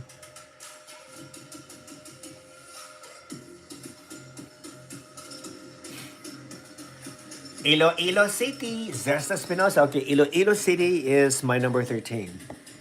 And she's another dark horse, and I think she could pull a surprise.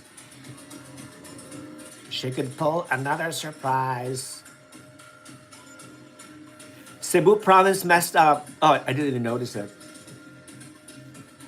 I think the judges will look beyond that. I think they really want to give Cebu province a crown this year. So they will look beyond the flaw or the mistake she made. Who knows? Okay, this girl is a surprise for me. Isabella Prats.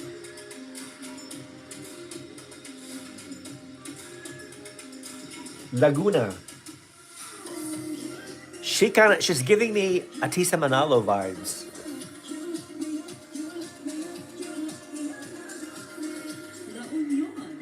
Here you go, La Union, my favorite.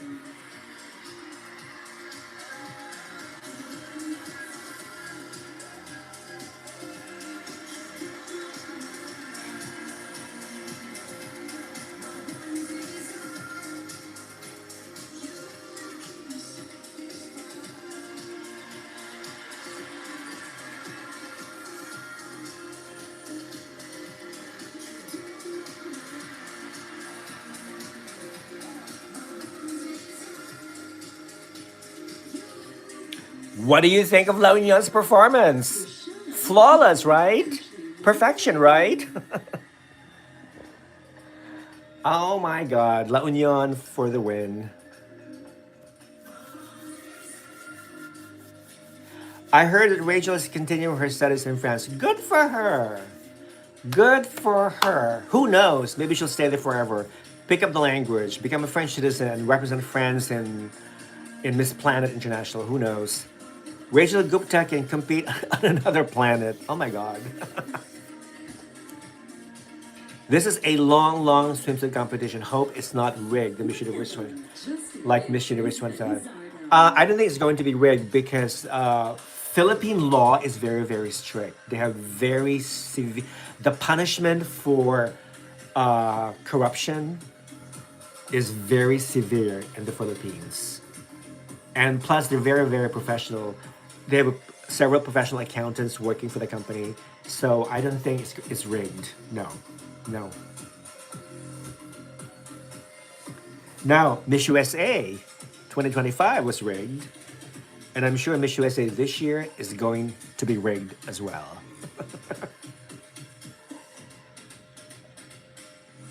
I now who is this one? How many girls had gone out in the swimsuit so far? I've lost count.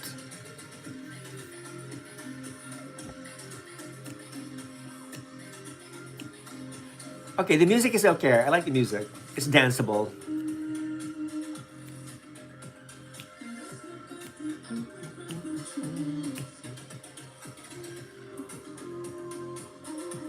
No cooking shows. That's right, Kurt. No cooking shows. Walang lutong Macau, like Filipinos would say. Walang lutong Macau. Muntinlupa. Okay, Adela Mae Marshall is my number 14. This is another stunning girl. This girl has improved a lot too. I remember during the prelims, her walk was kind of stiff, but now look.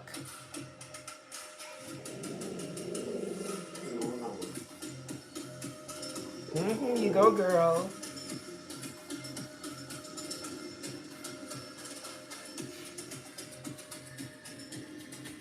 Yeah, I can see her competing someday in on an international stage, but I think she's already 28. Negros Occidental, Alex Colmenares. Negros Occidental, Alex Colmenares. Wow, this girl is amazing too. This girl is beautiful.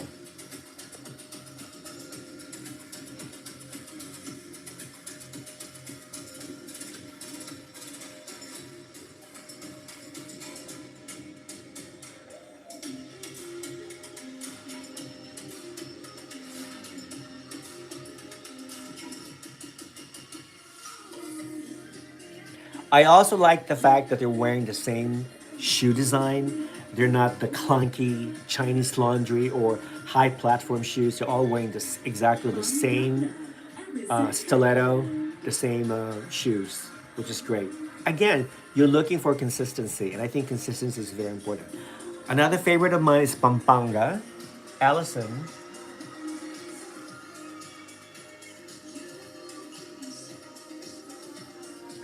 I think Allison would also do very well in Miss Charm.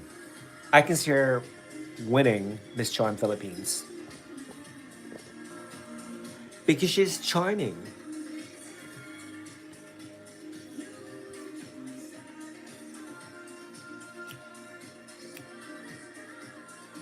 Pangasinan, Donna Ray Nugent. Pangasinan. Donna Nugent. Donna Nugent, I wasn't exactly sure where to put her on my list. Before she was under top 30, but she moved up to my top 30 list.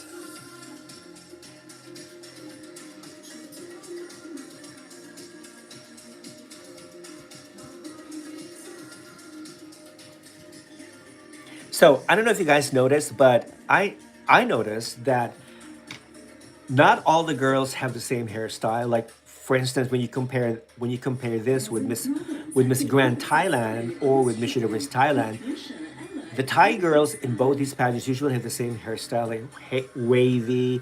There's a specific name for that style, but I forgot. But anyway, it's like big curls. But in Miss Universe Philippines, not all the girls have the same hairstyle. Some have straight long hair like Bea, Milan. Some have curly.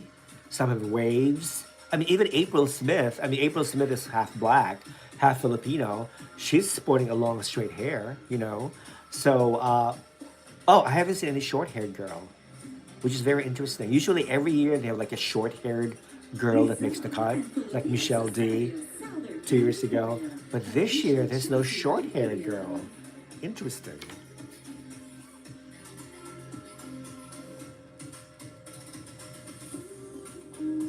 What changes? What? Sorry. Rafik said, "It's my first live with you, and I'm enjoying it. You're amazing. Thank you, Rafikwi. Is it Rafikwi? Yeah, Rafikwi Islam. Thank you. Are you from India? You're from India, right? Okay, because I have a lot of Indian viewers. Some of them hate me, some of them love me.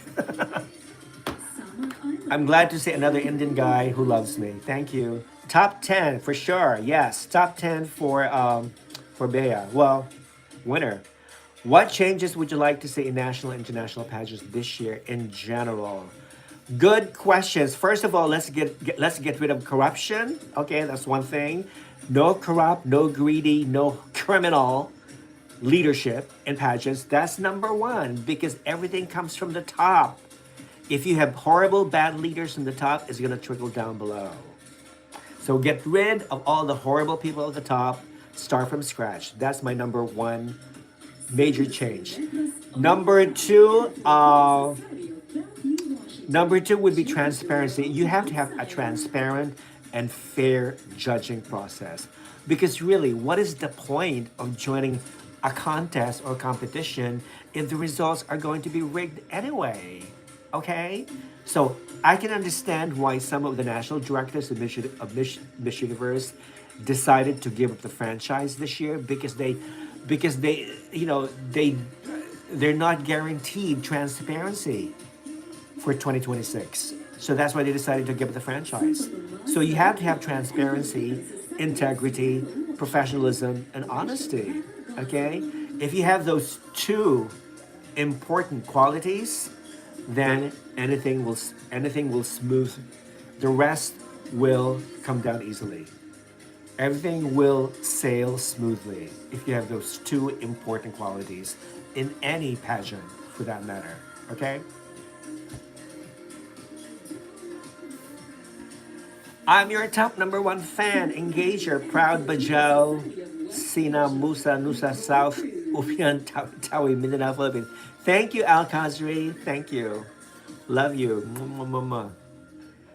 They did not invite Fatima. Yeah, they invited Miss Universe Thailand, Vina, and they also invited Miss Universe Asia from China, Zhao Na, but they did not invite the other three. They did not invite Cote d'Ivoire, no Olivia Say, no Fatima for sure, and no Stephanie Abasali. But I heard Stephanie and Fatima have been invited for some event in Monaco, the two of them, because they're good friends now, you know. But Olivia is doing her own thing. Maybe they invited Olivia, but she's busy, or maybe she has other commitments. Who knows? The production is kind of good this year. Yeah, it's so far so good. I like the production. It's decent. I haven't seen any mishaps. No girl has fallen or tripped or slid. Everything is done very smoothly, and they all walk incredibly well. I mean, they all look amazing on stage. Even the lighting is even the lighting is super. I love the LED lights. Rumor has it Stephanie will compete in MGI All Stars 2026 as one of those channels. It says she backed off her name from MGI. Okay, that has to be decided. They still have to decide. I mentioned this earlier, by the way. And what happened was that Nawat gave them an ultimatum, like a 24-hour deadline to decide whether or not Stephanie is going to compete. Now, should Stephanie decides to withdraw, then Nawat is requiring Venezuela to send another representative, another replacement, okay, for Venezuela. So we'll see. We'll see. But I hope Stephanie does not withdraw. Rafiki says, I'm not from India, I'm from Bangladesh, but always support India in any pageants. Oh, okay, so you're from Bangladesh. Cool. Cool. Hello, Bangladesh. Miss Universe Bangladesh last year was amazing. So was Miss Grand Bangladesh. Amazing. I love Miss Universe back in the day to see scores live. I think hopefully they will. I think Miss Grand International All Stars will flash the judges' points on the screen. I think that's what Nawat said. So we'll see if that's going to be true. That will actually happen or not. But of course, I would love to see the return of scoring system flashing on the screen in Miss Universe. Again, transparency. We demand transparency. Here goes my biggest dark horse, Tarlac.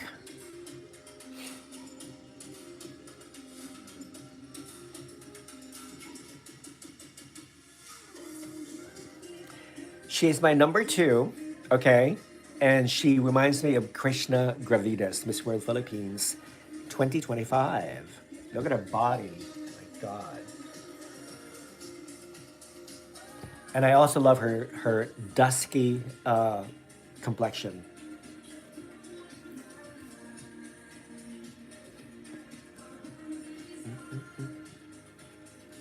Oh my God, how many more girls?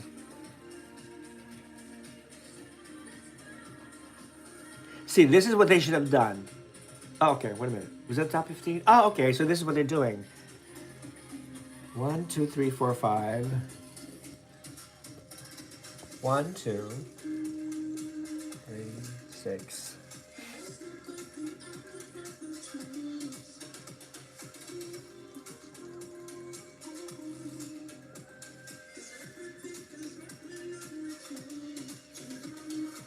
It's not miracles, but deliberate choices of our contestants that got them this far. Just like their hair, it's not a miracle, it's Pantene. Catch exciting highlights of Miss Universe Philippines. Okay, so there was no intermission. Instead of dividing the group into two parts, first top 15 and the second top 15, they just let them all in one top 30, all the top 30 in one segment. So I would have preferred like a break in between. So anyway, it is what it is. But they all look good. Your vote could make all the difference. Miss Universe Philippines will be right back.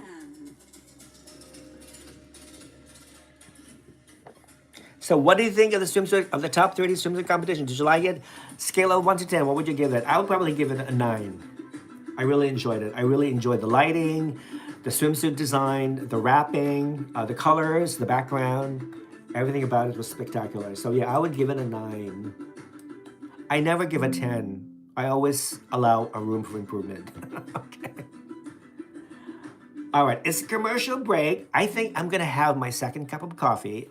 I will be right back, so don't go away. I will be right back.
yung palapit information at panangita ko ng sinusunod. Pero noon, ang hirap pang-analyze kung sino ba yung Oy,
Okay, guys, I'm back. I really didn't miss a lot, did I? You'll soon tune in to the coronation night of Miss Universe Philippines 2026. Now, Just just having my before second the cup of break, coffee. we have Okay, some I think strength in they're numbers going to that have announce the displayed in top their senses 15. with their body yada yada and a whole lot of confidence and energy. But their journey is far from over. From 30, we now narrow them down to 15, as only the most exceptional Filipinos will move forward. All right, let's begin, Mo Arena. You guys like We the open the gig? top 15 Okay, with top. two semifinalists who truly embody the essence of peanut Okay, beauty. Body care made for every top Filipino. 15. You are a step closer to the crown, Miss.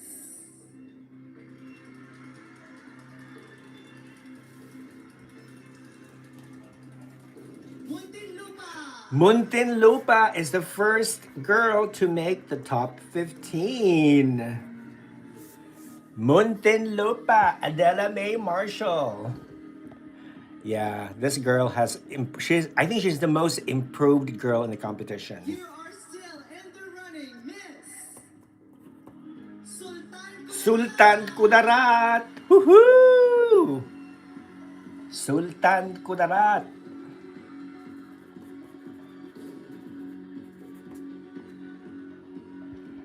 Okay, this province has a lot of money. They really invest a lot of money And and number two in resources order, in here's the preparing rest their of our top contestants. 15, beginning with Miss Sultan Kudarat. Baguio City. Baguio City. Roxy Bayans. Hello.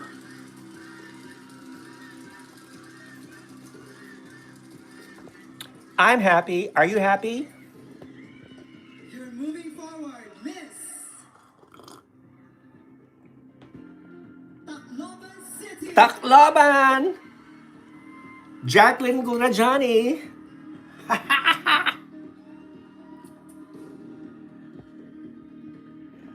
Go girl, Tacloban.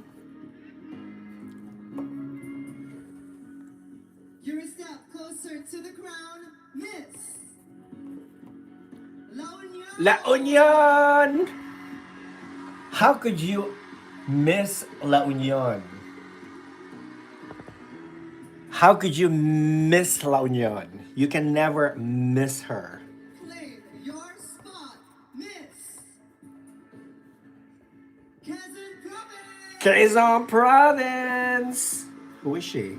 Ella Evangelista, representing the Filipino community of Australia. Make your way center stage, Miss Taguig. Taguig, Bella Ismael.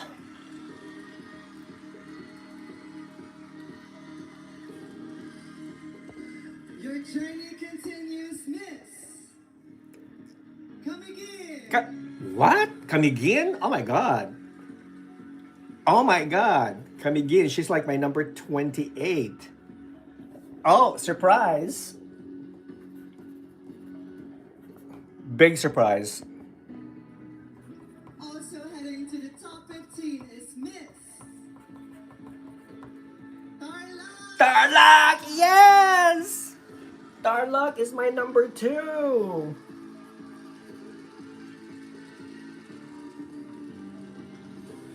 This girl is gorgeous.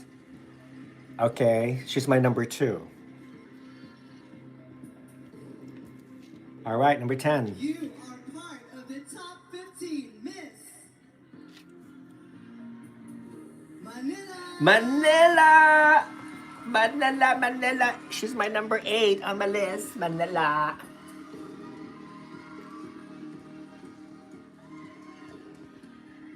Manila. Come on. Where's Cebu? Cebu City. Miss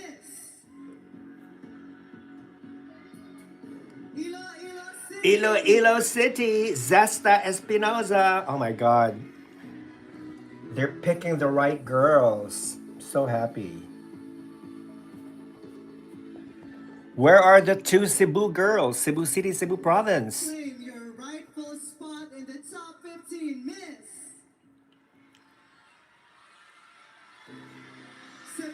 Cebu Province. Nicole Borromeo.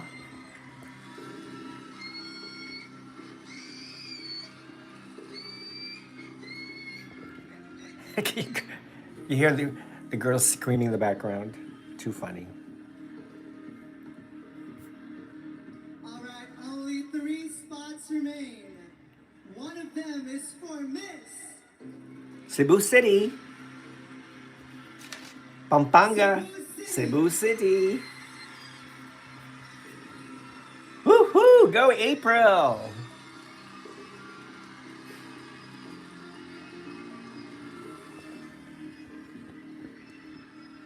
Two more. I am sweating for the girls. 2 more spots. Pampanga. This night could be yours, Miss Pampanga. Pampanga. Allison Hetland.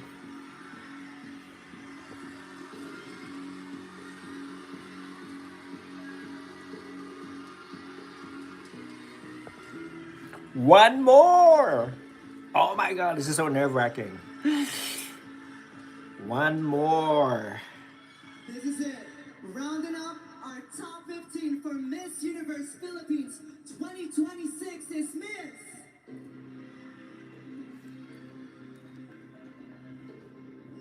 Negros Occidental. Occidental.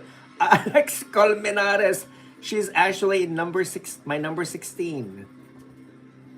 Go, Alex.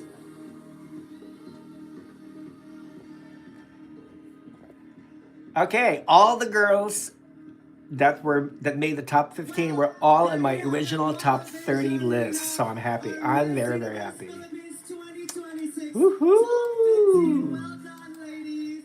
Well done. When we return, Filipino beauty takes on a deeper meaning. Stay with us on the coronation night of Miss Universe Philippines 2026. So are you guys happy with the top 15? I'm happy. Can't complain. Can't complain.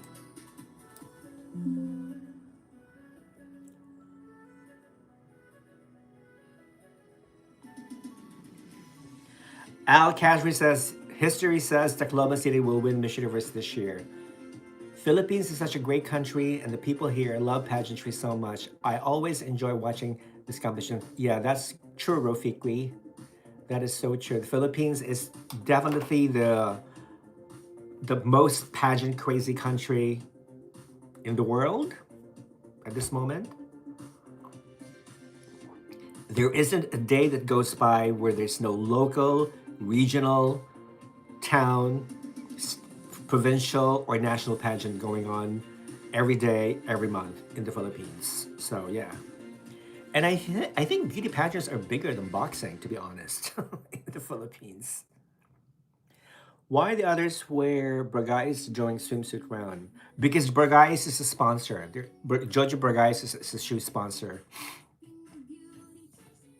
And I think they have the option to either use the shoes that they feel very comfortable wearing. If they feel very comfortable wearing those standard platform shoes, they can use that, or they can use the Jojo Barangay's sponsored shoes. So either way, whatever makes them comfortable. We mostly have red eyes, lack of sleep. Oh my god, I feel so bad for you guys. Watching in Asia, Philippines, India. I know it's either too late. Well, in India it's still too early, but in the Philippines it's getting late. It's getting late in the Philippines. But with me, in my case, since I live on the East Coast of the United States, since Manila is 12 hours ahead of time, so in this case, the pageant started at 7 p.m. in the Philippines. It was 7 a.m. here in Massachusetts, where I live. So I would have to get up at 5 in the morning, take my shower, have a little breakfast, and then prepare the setup of my vlogging, then start live streaming. So yeah, I don't like. I'm not really fond of getting up really early in the morning just to watch a pageant, But if it helps grow the channel, I will sacrifice and get up early in the morning and start the live stream. And luckily, So I also have fresh and glowing skin. yes, I live in Massachusetts, Rafiqri, near I live in Massachusetts, but near the border of between Rhode Island and Massachusetts. I live in the country. I don't live in the city. I live in the country. So everything, I breathe fresh air every year. I grow my own fruit and vegetables. So I live a healthy lifestyle. I love living in the country, fresh air. April Smith and Bella Ismail performed exceedingly well at the swim. Yes, they did. So did La Union. So did Bea. I thought everybody's eyes were on Bea, and I did. You hear the loud applause after her swimsuit performance? She was amazing. I mean, she had all the right moves. She knew where to turn, where she looked at the camera. She had a great eye contact with the audience and with the judges. So this girl is a pro. She is a definite pro. And if she wins Miss Universe Philippines, bravo. You know, I think she would be an amazing representative. She definitely looks stunning. What does ganda means in Filipino language? Ganda means beautiful in Tagalog. Ganda. Maganda means beautiful. I love La Union, but there's only one winner taking all. Yeah, I know what you mean, Al Kazri. I think it's Tacloban, right? Even Marina Sowers looks great. Yeah, she looks fabulous. So I think she looks more feminine because she's been transitioning, and I don't know if she actually complete her sexual reassignment surgery, or is she still in the process? But anyway, she looks good. She looks every inch like a woman now. I think sounds like it too. Pampanga earrings is not giving. I didn't even notice. What was she wearing? Was she wearing like hoop earrings? I don't remember. Yeah, Sultan Kudarat, Dorothy, yes, thank you for watching. Sultan Kudarat, she was the second girl to be called to the top 15. This girl is stunning. As I said earlier, her province has a lot of money and resources, and they've been sending incredible girls from that province, every year. So expect her to do well in Miss Universe Philippines. And if she doesn't bring home any of the titles, she can always come back. I'm sure her province will be more than happy to support her again. You know. Let me see. How's your puppy, Rafa? My puppy is doing fine. Thank you for asking. My Princess Willow. Her name is Willow, but I call her Princess Willow. She was here earlier today, but I had to take her down because she was getting bored. So she's now in the living room. But I'll bring her back later on. But she's recovered, I would say 99%, because she had a damaged spine, and the doctor told her that she cannot run. I cannot take her for long walks, and I ended up buying a dog ramp, because she likes to jump on and off the benches, and the doctor said she can't do that. So I ended up buying three dog ramps so she could just like walk, climb instead of actually jumping. So that helps a lot, and she's doing very well. So thank you for asking. Yeah, thank you for asking. But me, on the other hand, I still have shingles. I don't know what shingles is. Shingles is like a skin rash that I still have the skin rash here that I developed almost 3 weeks ago. So my entire arm, my left arm, has this tingling, burning sensation, and so it's really very uncomfortable, and it's all about the nerves. So when I touch my arm right here, I feel this burning sensation, and I've been applying all these creams and patches to desensitize the burning sensation here, from here all the way up here, even to my finger right here. Yeah. So I'm entering my almost fourth week. So I'm still recovering, and the doctor says I still have like a few more weeks to go. So if you've had shingles, you know how it could be very painful and very uncomfortable it is. But so far, right now, the rash, the shingles, these are the shingles right there. They're now drying up, thank God. But the sensation, the tingling, the burning sensation, is still very much there. so it could take a while. So I'm resting a lot. I'm, you know, exercising still, watching my diet, and just taking it easy. That's all. That's all. So this year, what? Oh, the shoes were sponsored by what? By Zapatos? I never heard. I don't think Jojo Bargay is a sponsor. Oh, I didn't know. I didn't know. Out of us as you're so cultivating, like listening to you. Thank you. Thank you. La Union for the win. Unicorn says, Rafa says, you're a MAGA. Yeah, yep, I'm a MAGA. Make America great again. Yeah, I don't deny it. I'm very proud to be a MAGA. I've supported President Trump when he first came running for presidency in 2016. I supported him in 2020, and I supported him in 2024. I think he's doing a great job as the president of the United States. I think he's one of the best presidents so far, and he's doing exactly what he promised his citizens, his constituents, his voters to do. So yeah, I'm very glad, and it's just too bad that there's still a lot of people in this country in America that hate him, because as you know, America is divided. You have people who voted for him and people who did not vote for Trump, and who still hate him. And you see so much hatred and anger coming, especially from the left, from people who hate Trump. And as you know, he has had his fourth assassination attempt a few days ago during the White House Correspondents' Dinner, and that shows you how much hatred people are so intolerant of other people's opinions. If they're different from theirs, they resort to violence and to horrible acts of violence.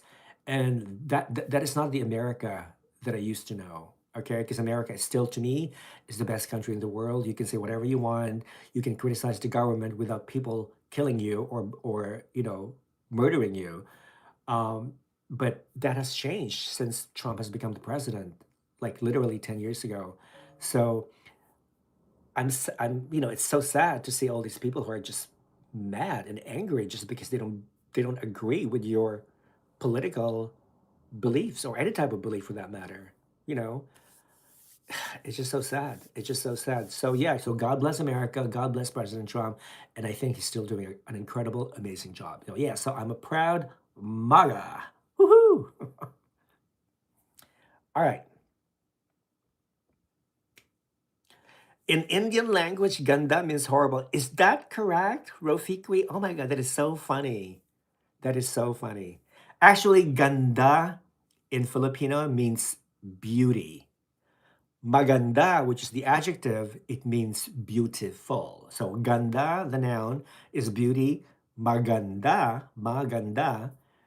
the adjective means beautiful. So if I want to say you're beautiful in Filipino, it means maganda ka. It means beautiful you.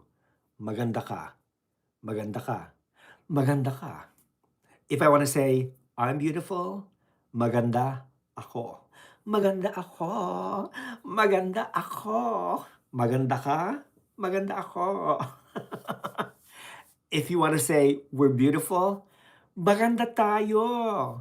Maganda tayo. Maganda tayo. Maganda ka? Maganda ako? Maganda tayo.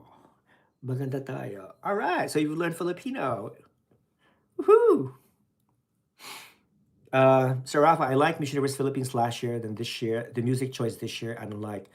Um, I'm trying to remember the music last year. I don't remember the music last year. I only remember the stage and the actual presentation. I remember Atisa Manalo falling down the staircase. That was iconic. Okay, so hopefully nobody uh, trips. So far, nobody has tripped or slipped or fell.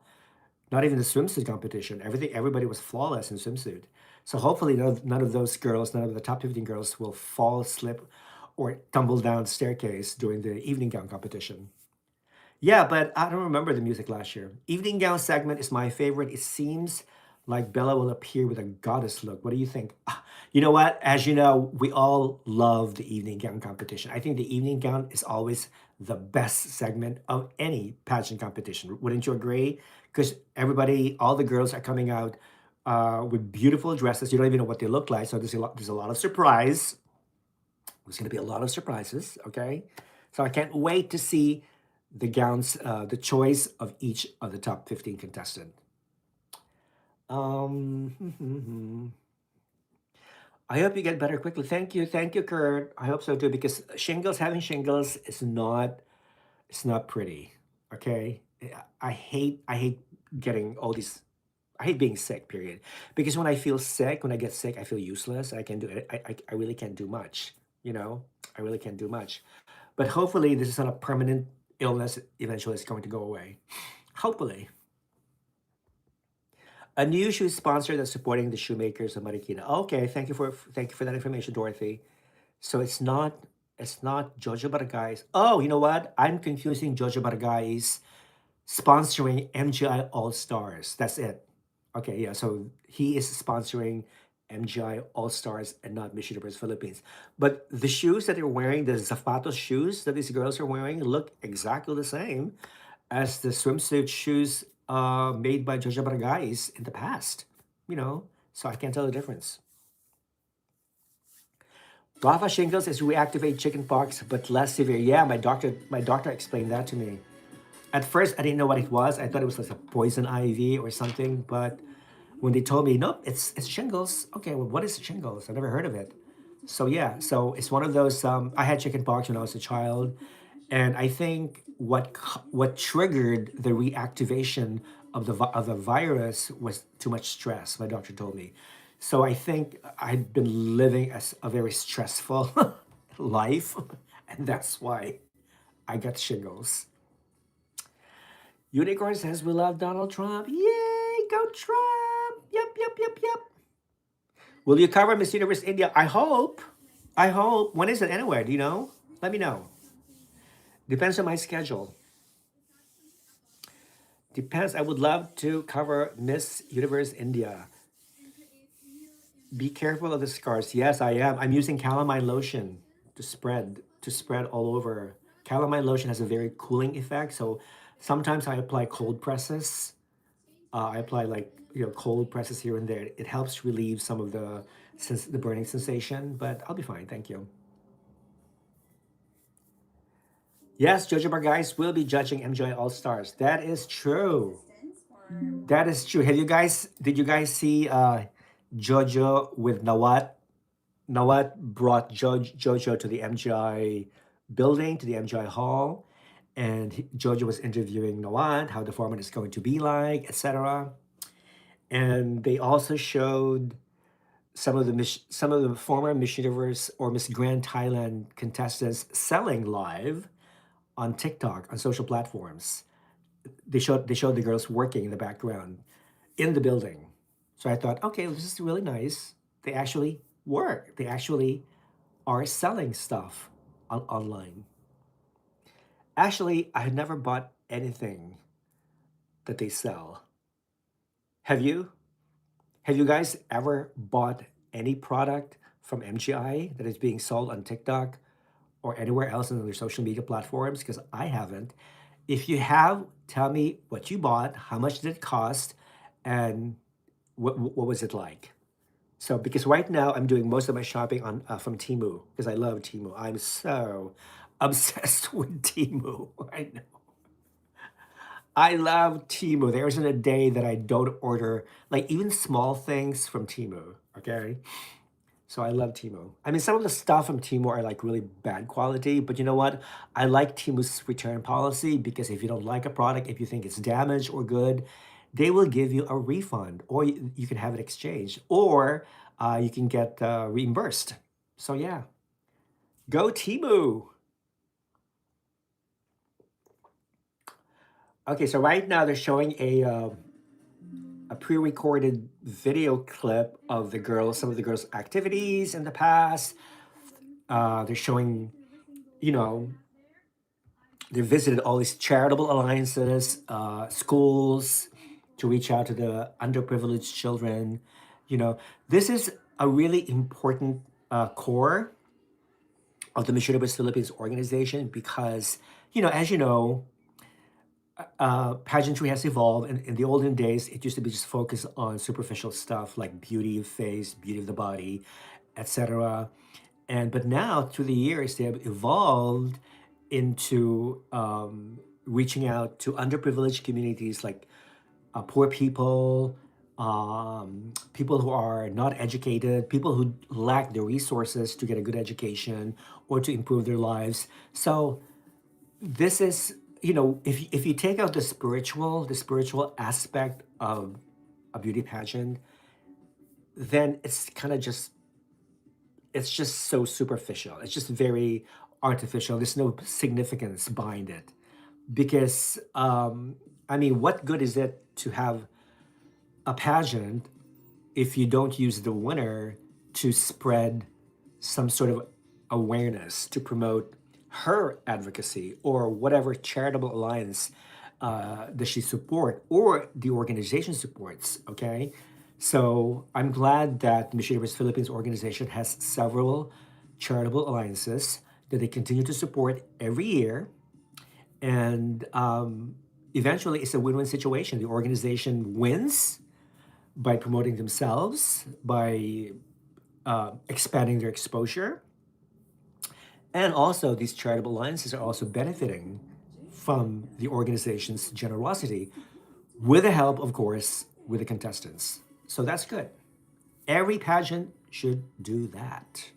Okay. Miss Universe India is going to be in August. Okay, that's quite a while from now. August, isn't it too late? August, September, October, because Miss Universe in Puerto Rico is in November. 3 months? Do you think the winner of Miss Universe in, well, they better pick somebody who's really 100% already ready to compete in Puerto Rico because they only have 3 months to prepare. Okay. Rich in culture, natural beauty, and warm, Oh, welcoming people. Our heartfelt thank this you edition to lacks Miss oomph. You Cinta. think? The home of the essential. For being a Rafa, confidential do you partner, still remember Miss the Universe Philippines TPMUM, Mabuhay Beauties, Critical 2026. Beauty, Global Beauties, Voy Farms, Era alum? Ah, yeah, hello. We were the OGs, baby. We were the OGs. Global Beauties, Mississology, Mabuhay Beauties, TP Mom. I remember that one, but I don't remember what it stands for.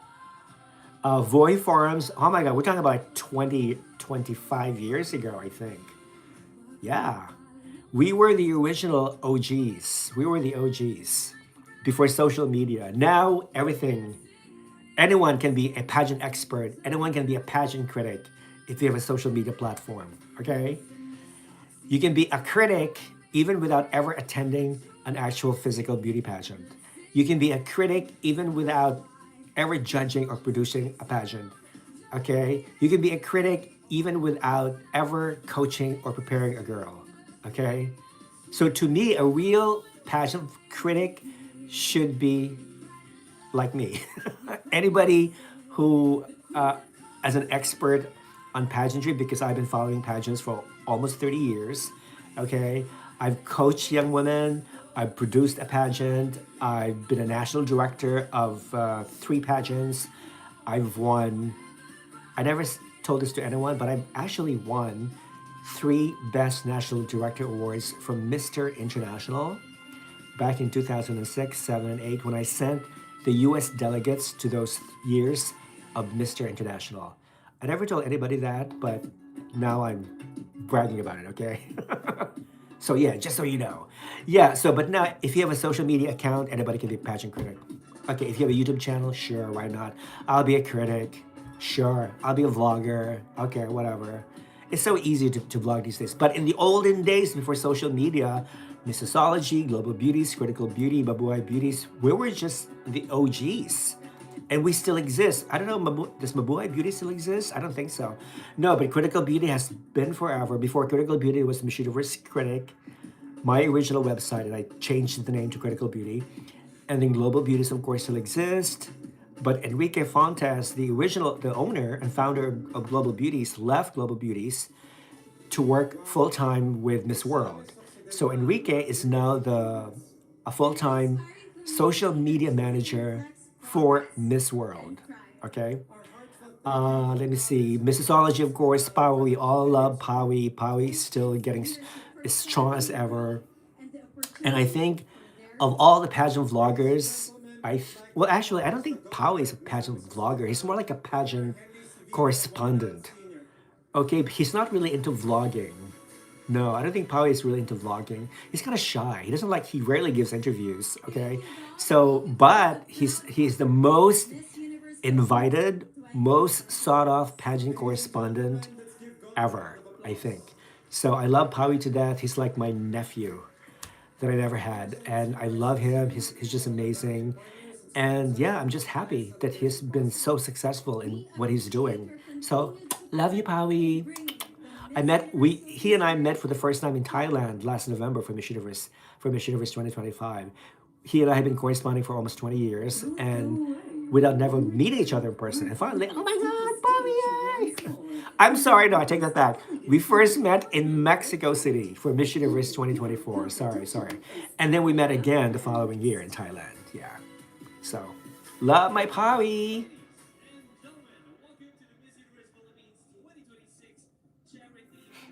Miss Super India is amazing. She has high possibility of winning third Super Crown for India. We'll see. We'll see. As you know, as I said before, Indian beauty queens are amazing. They're incredible. You cannot miss Indian beauties. You cannot miss them. But again, it boils down to preparation, training, having the right resources, and having the right director. Having the right director helps a lot, okay? If you don't have the right director, forget it. Aha, yeah, Sammy, you're right. TPMU is Tom's page of Miss Universe Mania. I think it still exists. I think Tom's page of Miss Universe Mania still exists, but it hasn't changed its website design. It's still like very everything's like condensed. All the texts are condensed. It's sometimes very hard to read, but I think he's still active. And we don't even know what this guy looks like. Is he Canadian or American? I forget. I forget the story. But I think his page still exists. Yeah. There is one contestant named Anushri. She's everything. Her walk and unique beauty will amaze you. Not boring physical Indian beauty. I'm gonna have to look her up. I'm gonna have to look her up. Anushri. We'll see. Wow, congrats, Rafa. Thank you. Yeah, like 20 years later, yeah, I talk about these things. But you know, there's so many things that you guys don't know about me. Okay, I literally have to write a book. So many stuff that I haven't exposed, all the dirt in the pageant industry, all the nasty people running it and whatnot. I have so much to tell, so much to tell. I only know Danny Walker, Luis Portelas, Del, VJ, and now you. Danny Walker was a former Miss Montana USA. I think she started vlogging about seven years ago, I think. I follow her. I like Danny. I like her opinions. I like her comments. And she's very, very consistent. And she's a fair critic. She's a fair analyst. She is. Luis Portelas, of course, also one of my favorite. We all love Luis. You know how he started was just dramatic. You know, from somebody that we've never heard of, and now to one of the most famous vloggers in the world.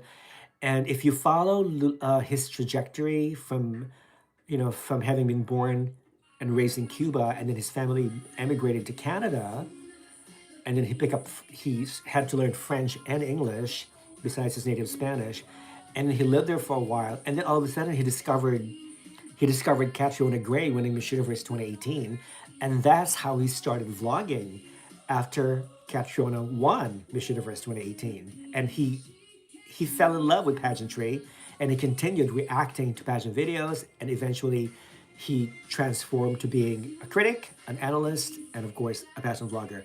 Now he's also one of the most sought after mixologists, just like Pawi.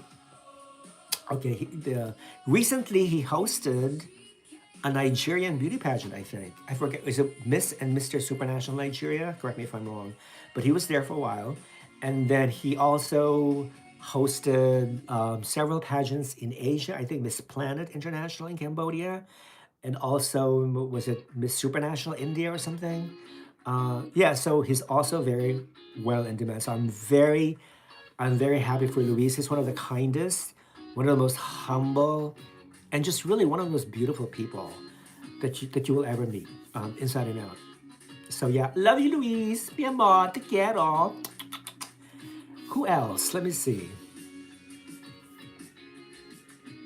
Mm-mm-mm. Dell, on the other hand, I met Dell for the first time. Actually, I met her uh, for the first time in Mexico City during Miss Universe 2024. Actually, after I don't know if you guys saw it, but after the preliminaries of Miss Universe 2024, I went outside the hallway of the arena of the theater, and I vlogged. I did a 1.5 minute vlog of my reaction to the prelims, and I was facing my camera, and I didn't know that it was her at that time, but in the background you see this lady walking towards my direction, and she was like, strutting her stuff, and I didn't know that that was Dell. So some of my followers kept asking me, Rafa, are you friends with Dell? Do you guys hate each other? How come you guys didn't talk to each other? Like, who is Dell? Who is Dell? That girl in your background of your preliminary vlog. Oh, that's her. So I started watching her videos on her YouTube channel. Be extra honest with Dell. And then I followed her and I started watching her videos. Oh my God, this girl has a very interesting point of view. I think she's very unique. She's very interesting. So I followed her, right?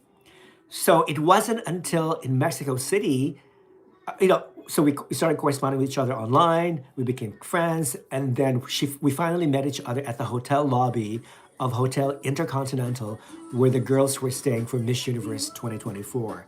So she and I met. We gave each other a big hug, and we started, talking, chatting with each other and stuff and everything.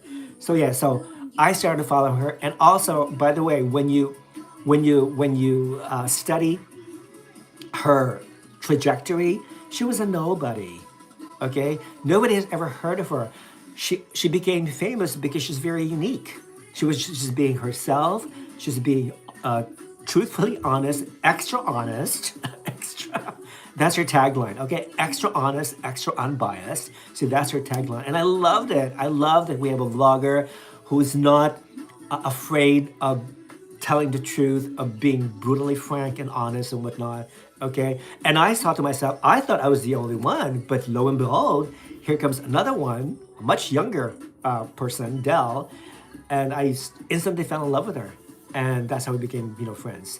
So yeah, Dell is also very, very successful, and I'm so glad that her channel is growing, like blowing up tremendously. So yeah, we love you. We love you, Dale. I love you, Dale. VJ, I don't know VJ very well. I've seen his videos a couple of times, but we're not really friends. So yeah, those are the few vloggers that I follow, etc.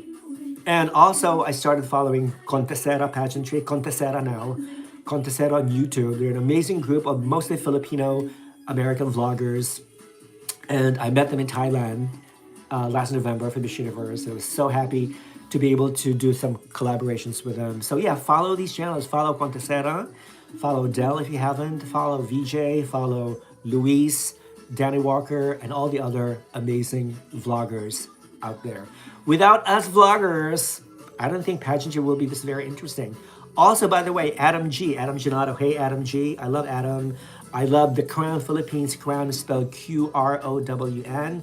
Follow all these amazing vloggers. They do an incredible job in promoting pageantry, to their followers, to the world. So yeah, hopefully more new vloggers will come soon. Wait for this year's Miss Universe India, very strong. I can't wait. I can't wait to check out Miss Universe India and also Miss Supranational India.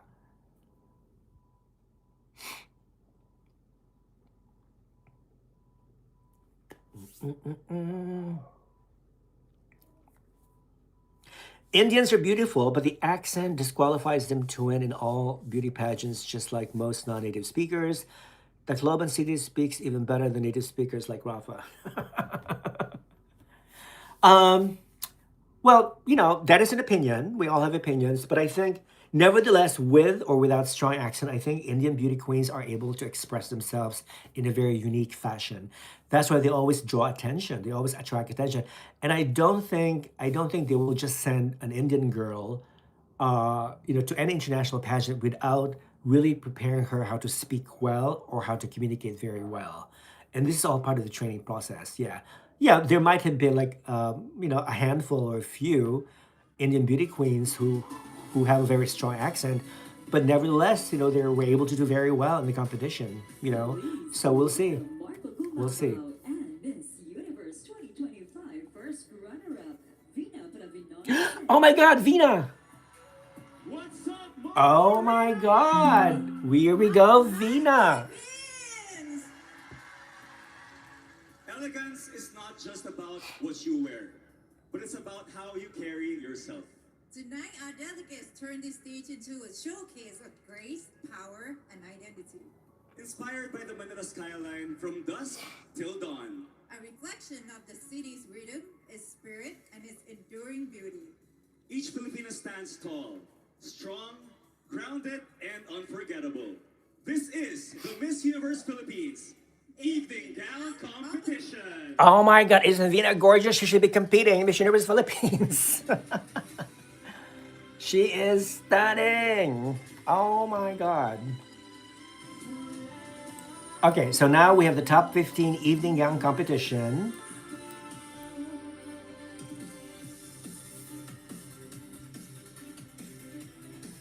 All right, just reading some of the notes. Da, da, da, da.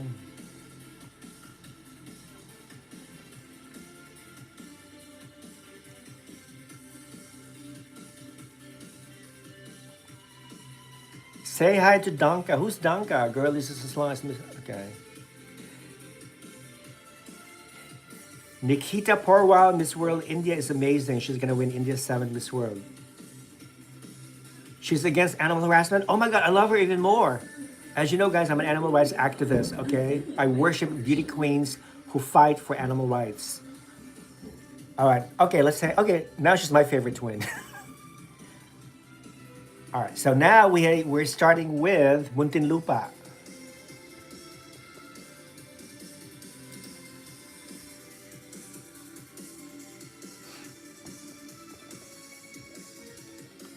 I actually love this gown. I love the cut. I love the heart shaped bodice. I love the diagonal straps. I love the mermaid, the mermaid skirt. Gorgeous, gorgeous gown. But I hope they didn't name the name of the designer though. Who is the designer?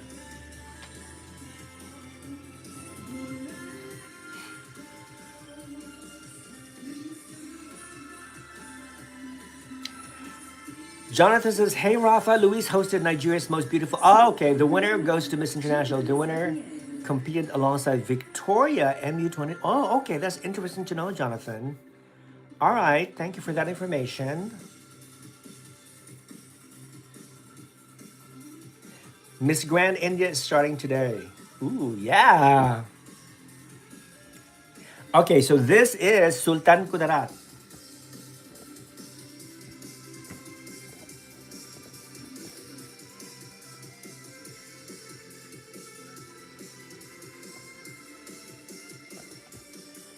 Okay, her gown is like a combination of blue and silver. I love this unique back. Oh, check out her shoes. I love those pair of sequin shoes. Her gown, her look looks very, very expensive. Okay, she can thank her rich province for paying for this gown and these shoes. Bravo, Sultan Kudarat. Baguio City, Roxy Bay. Here we go, Baguio City, Roxy Bayans. Ooh, interesting.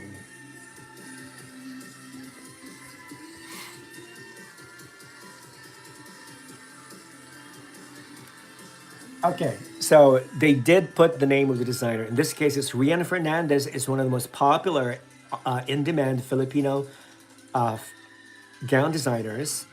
He has dressed a lot of beauty queens. This gown is spectacular. It looks very, very sexy, especially on top. The,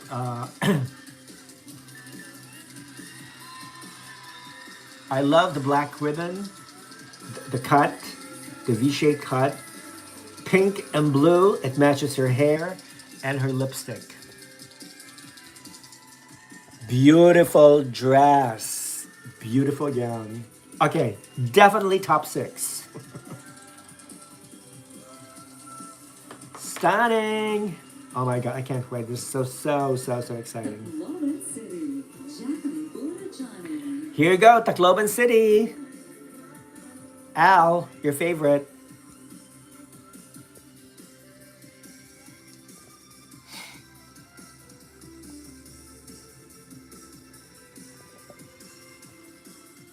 Okay, she kind of looks like Atisa Manalo, don't you think?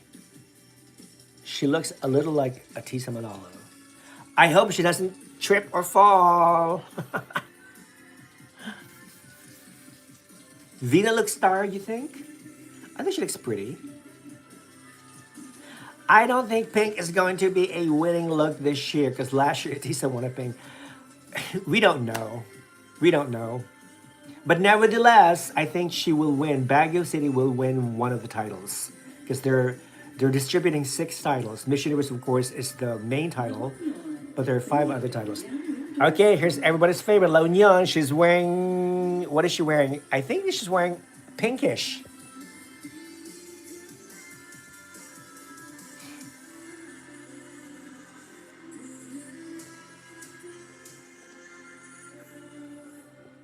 How do you define that color? It's like a combination of pink and brown and lavender or purplish.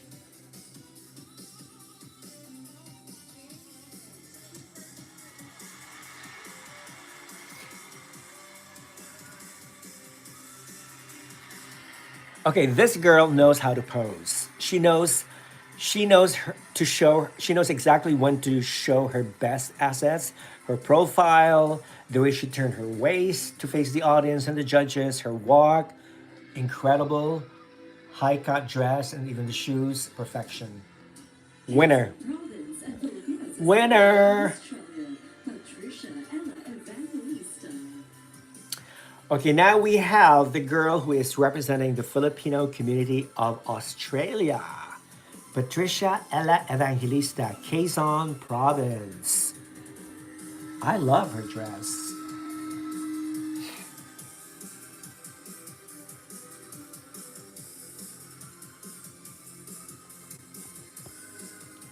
Okay, I don't care much for her platform shoes because to me they look basic. Okay, they look basic and her toes are exposed. So I don't like that.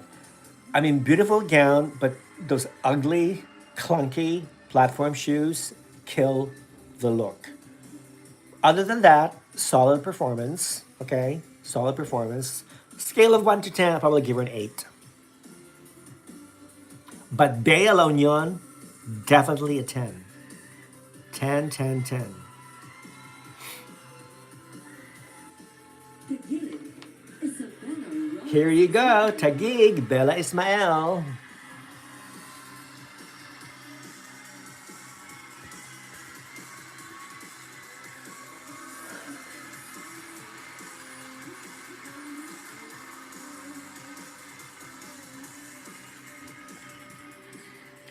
I think she's the first girl to come out wearing a cape. This is another gown designed by Rian Fernandez, the same guy who designed Baguio City's pink gown.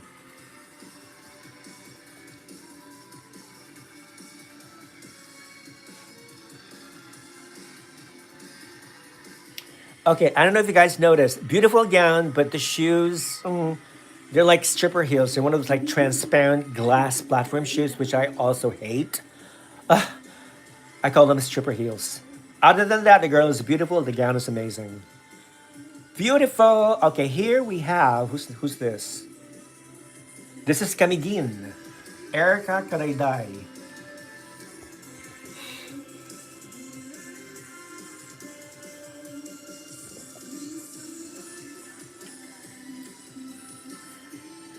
Okay, I'm not really a big fan of the ostrich feathers or whatever. I hope they're not real bird feathers. But the shape of the gown, I like the silhouette. Don't care much for the shoes. The shoes are like, again, your basic, platform nude heels. Okay. I like her styling. I like her eye makeup. Very glittery. I think she's one of the dark horses here. Just like Tarlac. And incidentally, guess who follows her? Tarlac. Orion Aureliano.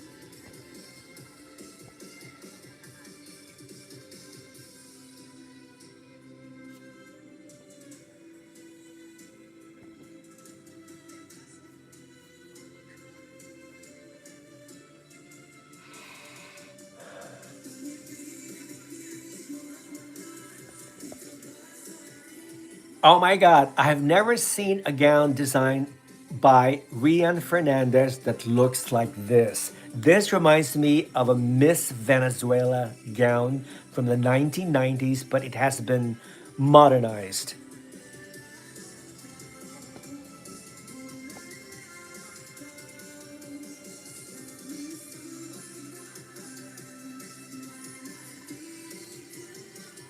Can I say this girl looks every inch a queen? Okay, she is, I think she's probably Bea's fiercest, strongest rival for the Miss Universe Philippines crown. And it's too bad a lot of pageant pages scored her very low on the list. She's my number two, right after Bea. Manila. So I wouldn't be Just surprised like if she their wins Miss hair Universe styles are Philippines. gone. Oh my God, another stunning gown, Miss Manila.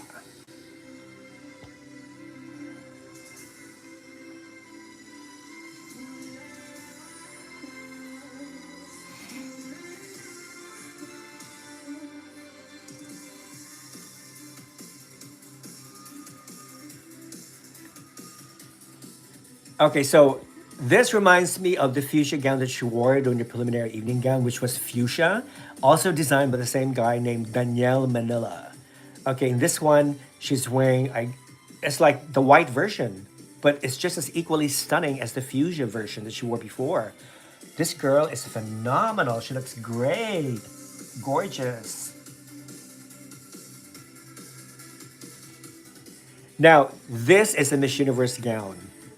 This is a Miss Universe gown. Beautiful. All she needs is a veil, and she could look like a fabulous bride. Iloilo City. Wow. Zesta Espinosa. Another amazing gown. Oh my God, there's so many fabulous gowns. Iloilo City. Oh my God, check out her high slit.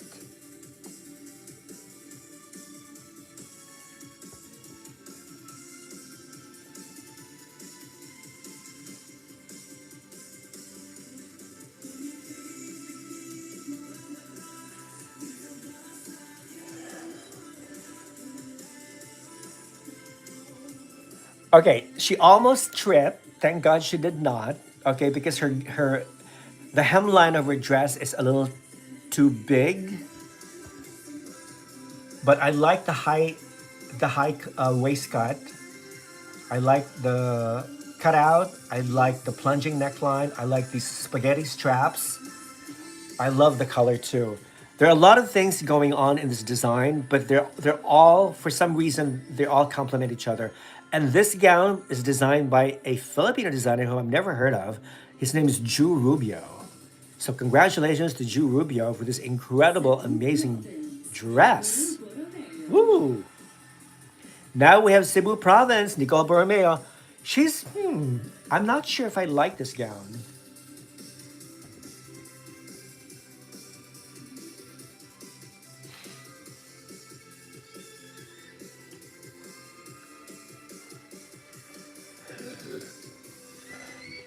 Okay, so it's designed by Rian Fernandez, but this is not one of my favorite designs by Rian.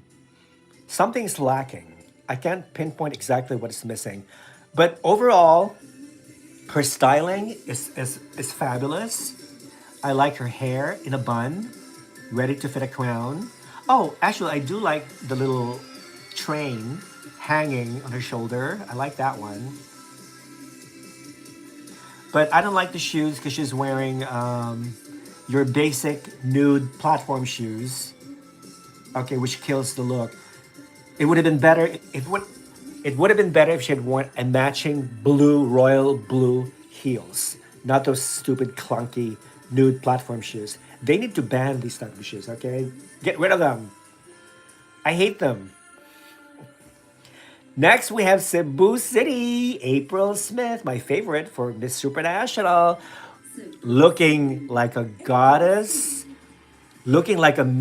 Oh my gosh, she reminds me of Miss Venezuela 1999, Carolina Gomez Indriago. Oh my god, gorgeous, gorgeous, stunning.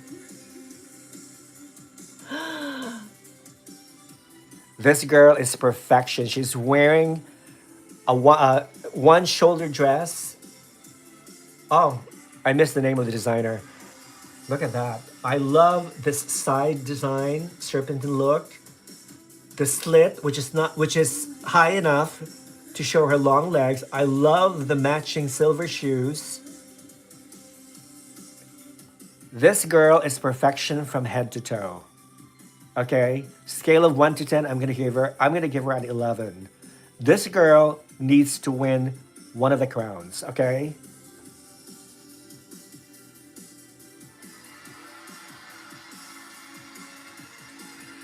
It's all about the face. Oh, girl, you've got this, April. Honey, you've got this. You got this.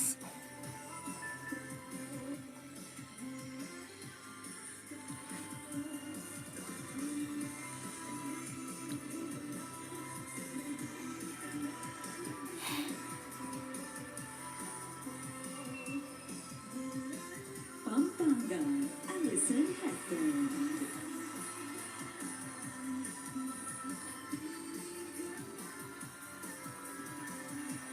Wow, Pampanga's, what is this, gold?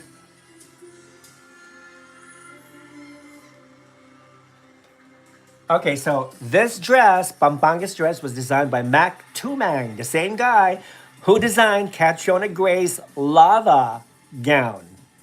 Okay, both the orange that she wore during the prelims and the flaming volcanic red dress she wore during the finals. This is a Mac Tumang gown.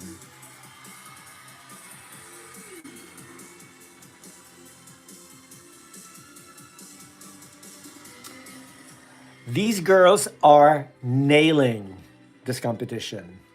They're so amazing gowns, beautiful gowns by amazing designers. So far, everything is well, except for the shoes. Okay, I don't care much for the shoes. Again, it's your basic nude platform shoes which need to go. And the last one is Negros Occidental. Interesting.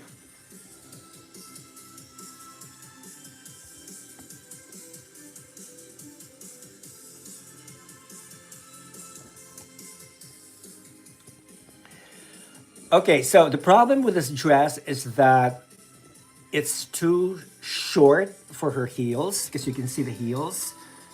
You can see her shoes underneath. I love the black gloves. I also love the black bodies with the nude cutouts. But it's my least favorite gown. It's not. It doesn't look expensive. It doesn't look. It doesn't look Miss Universe to me. So I'm gonna give it a 6.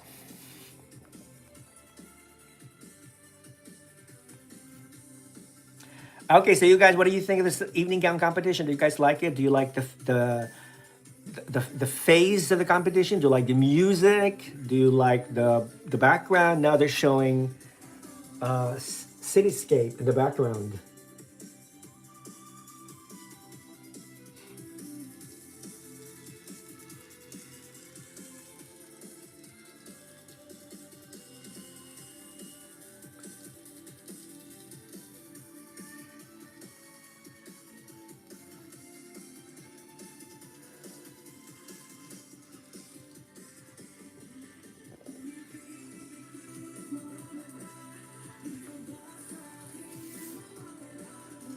All right, so from this segment, I like Sultan Kudarat, I like Baguio City, I like Tacloban City, La Union, I like Taguig, Tarlac, Manila, uh, Cebu City, and Pampanga. Nine. I like nine of these girls. I love their gowns. Love their gowns. April needs to win a minor title as she's been joining for ages. Well, Supernational is not a minor. It's not a minor title. It's a major title. But yeah, she needs to win at least one of the titles. Pampanga looks fabulous. I totally agree. Totally agree. I think her dress, the fact that she's tall, I think she really stood out the most. Pampanga stood out the most. See?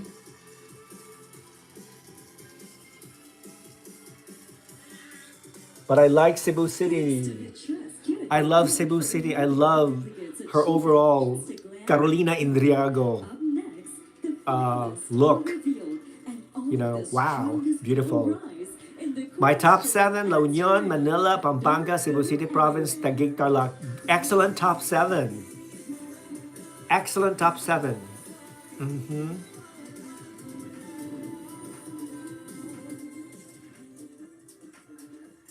Whoa, that was a tough competition. Tough competition.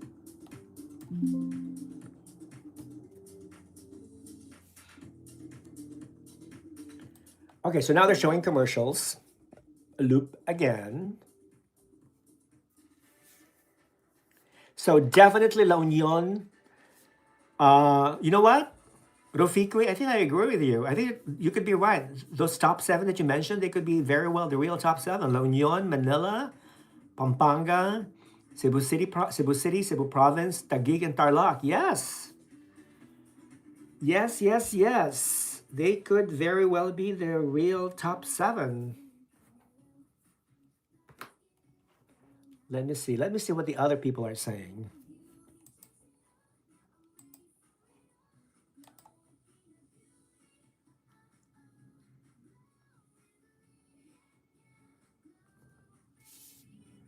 Who is this person addressed? What?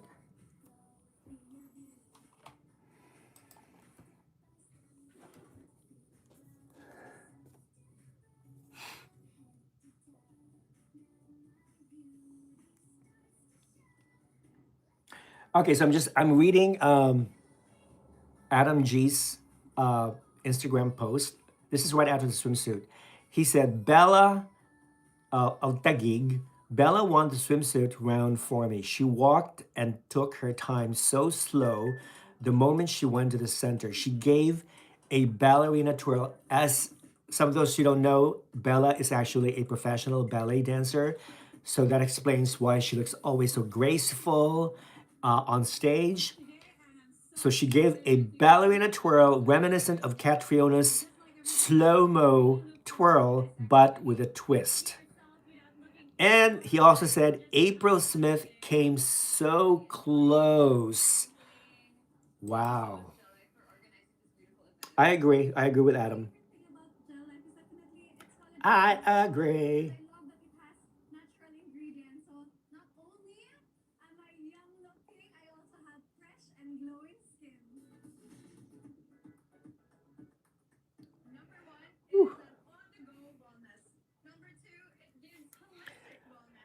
Somebody says Quezon Province. What did she look like? I forgot what Quezon Province gown looked like. I don't.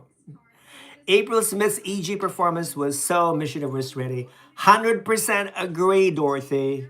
100%. If she wins Miss Universe Philippines, you know what? I will be very, very happy.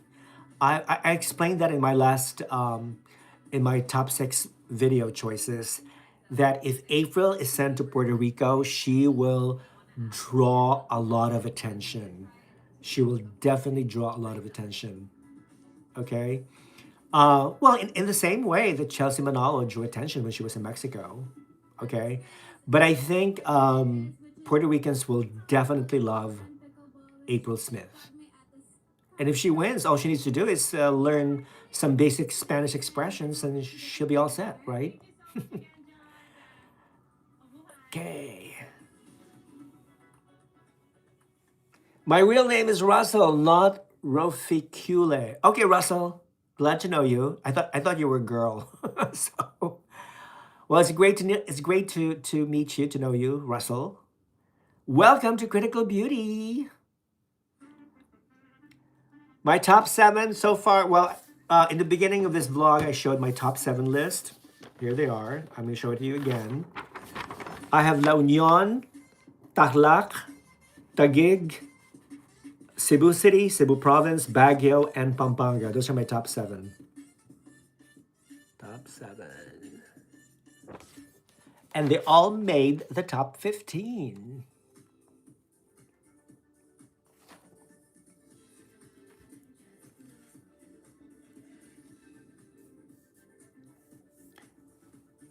La Union, my top seven: La Union, Cebu Province, Cebu City, Pampanga, Taguig, Muntinlupa, Baguio.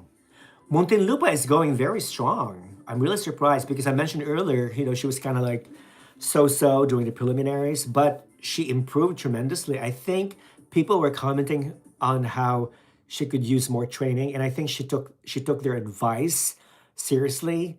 And then in the next few days, leading to the finals, she really trained herself to the extreme, and this is why she did very well. I mean, she made the top 15, definitely. Ba, ba, ba, ba, ba. So some of my friends, I belong to this international pageant group on WhatsApp, and they're like chatting. They're talking about this the pageant. They all have mixed opinions. They're criticizing the gowns.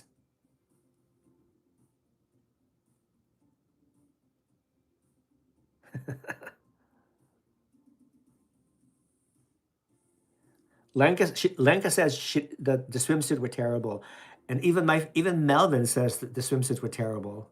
I totally disagree. I'm sorry. I thought the swimsuits were fine, but they love the gowns.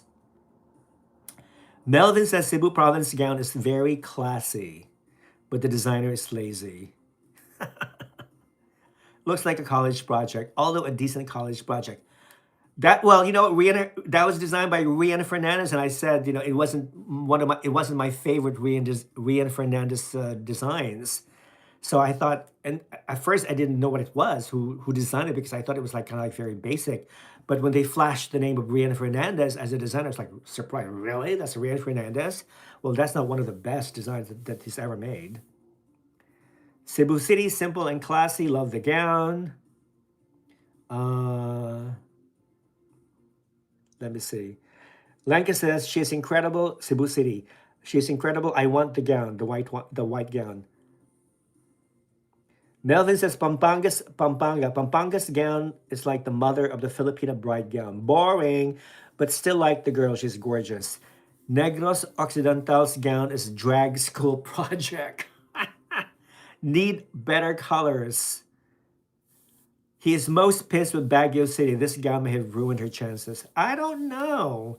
I like Baguio City's pink gown. It's unique. Lanka says the top three for her right now are La Union, Taguig, and Cebu City. Melvin, Taguig definitely comes in my list after that gown, but I still want Baguio. She is very nice. So those are some of the comments flashing on my WhatsApp group. All right, people have their own opinion. My winner, who's my winner? My winner right now is La Union, no doubt. La Union, although April Smith is coming very close, followed by Bella Ismael. So my top six, seven list has not changed. I still have those top seven girls. So any one of them could win Miss Universe Philippines, and I would be happy. Whoever wins Miss Universe Philippines, I'd be happy. Okay? Doesn't matter.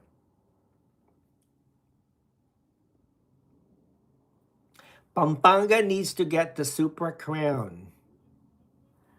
Dorothy, I hope I hope you don't mind my asking, are you vegan? Yeah, I've been vegan for 26 years. I have been vegan. I've been vegan because I love animals. I really believe that every animal on earth has the right to exist and be free from human suffering. And I don't like people who say that they love animals, but yet they eat them.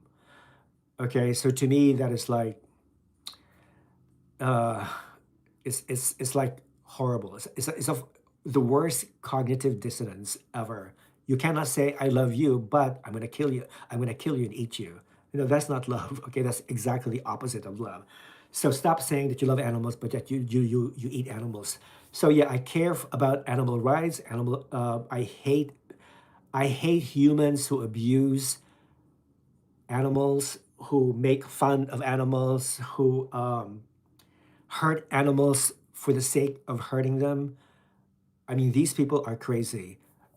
Psychologists would tell you that if a person starts hurting small animals, that person is going to evolve into hurting and eventually killing human beings, people. So yeah, but I'm vegan first and foremost because I believe that every animal has the right to be left alone and to be has the right to exist. And because of the modern food technology that exists today, there's really no good reason anymore to eat meat. Okay? I have never heard of anyone not survive without eating meat. Okay? People can survive without eating animal flesh. Okay? Now, of course, in rare cases, like let's say if you live in the North Pole, or if you're an Eskimo living in some very cold area on the planet where there's no vegetation, yeah, fine. You know, you can go ahead and hunt fish, whale, whatever. Fine. You know, if you need to survive. But if there are other options that exist besides animal meat, then that's the way to go. That's always the best. Okay? So yeah, I'm vegan because I love animals. I'm vegan because I care about health. I believe that scientific studies have shown that people who are vegans or vegetarians have stronger, healthier, longer lives than those who are not. So there's a huge scientific basis behind the claim that vegans and vegetarians are healthier and they live longer. Okay, so that's it. If you don't like an animal, if you know, I see stray dogs, like I see videos of stray dogs in developing countries like in Africa, in India, in Pakistan, in Thailand, in the Philippines. There's stray dogs everywhere. It breaks my heart to see humans actually hitting, hurting, beating a stray dog or any stray dog for that matter. You see all these crazy motorists, drivers, bicyclists who literally run over dogs that are sleeping, not doing anything, just laying there, relaxing, sleeping, you know, just literally running over them. And you have the poor stray dog, you know, ended up getting hurt or ended up getting crippled for the rest of their lives. So I do admire people who rescue animals. I follow several animal sanctuary groups on social media. There's one in Pakistan that I follow, this animal sanctuary that's run by this amazing young woman. Her name is Aisha, and she built this incredible new dog sanctuary shelter. Well, not only for dogs, but also for other animals that have been abused, like donkeys, horses, cows, etc. And she has built this amazing animal sanctuary in Pakistan. And I donate to her cause because I believe in her cause, and she's doing a great job. And I also, donate some money to some animal groups, you know, in the Philippines, also in Thailand, in America, of course, where I live. Yeah, so if you love animals and if you believe in supporting animal rights causes, I do encourage you guys to follow these animal sanctuaries. And if you have an animal welfare in your town, in the country where you live, support them rather than supporting others outside your country, because at least you can monitor, the way how they use the money, locally rather than abroad, because there's so many scam. There's so many people out there who scam innocent people, like like anybody, and for money, claiming, oh, I rescued such and such dogs, but I could use money. I could use more money to pay for their medicine, to pay for their surgery and whatnot. So you really have to be very careful, because there's so many people who like to scam others just for money. So they make up these fake animal sanctuaries. So beware of them. But if you do have an honest, compassionate, sincere animal welfare group where you live, reach out to them and support them, because they need all the help they can get. And please be kind to animals. Okay? Be kind to animals. If you don't like them, stay away from them. Just don't hurt them. Okay? But please be sure to, I mean, it's not very difficult to be kind to an animal. That's all I can say. All right? So yeah, go animal welfare groups. You're doing an incredible job, and I hope more and more people will adopt dogs or cats from shelters rather than buying them. Because when you buy a puppy or a kitten in a pet store, it's not going to help eliminate the stray dog or stray cat population. It's just going to increase. Okay. All right, people.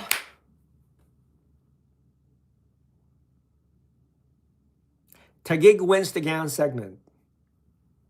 Nicole for Cosmo. Who's your best in evening gown? My best in evening gown is classy and simple, April Smith, Cebu City.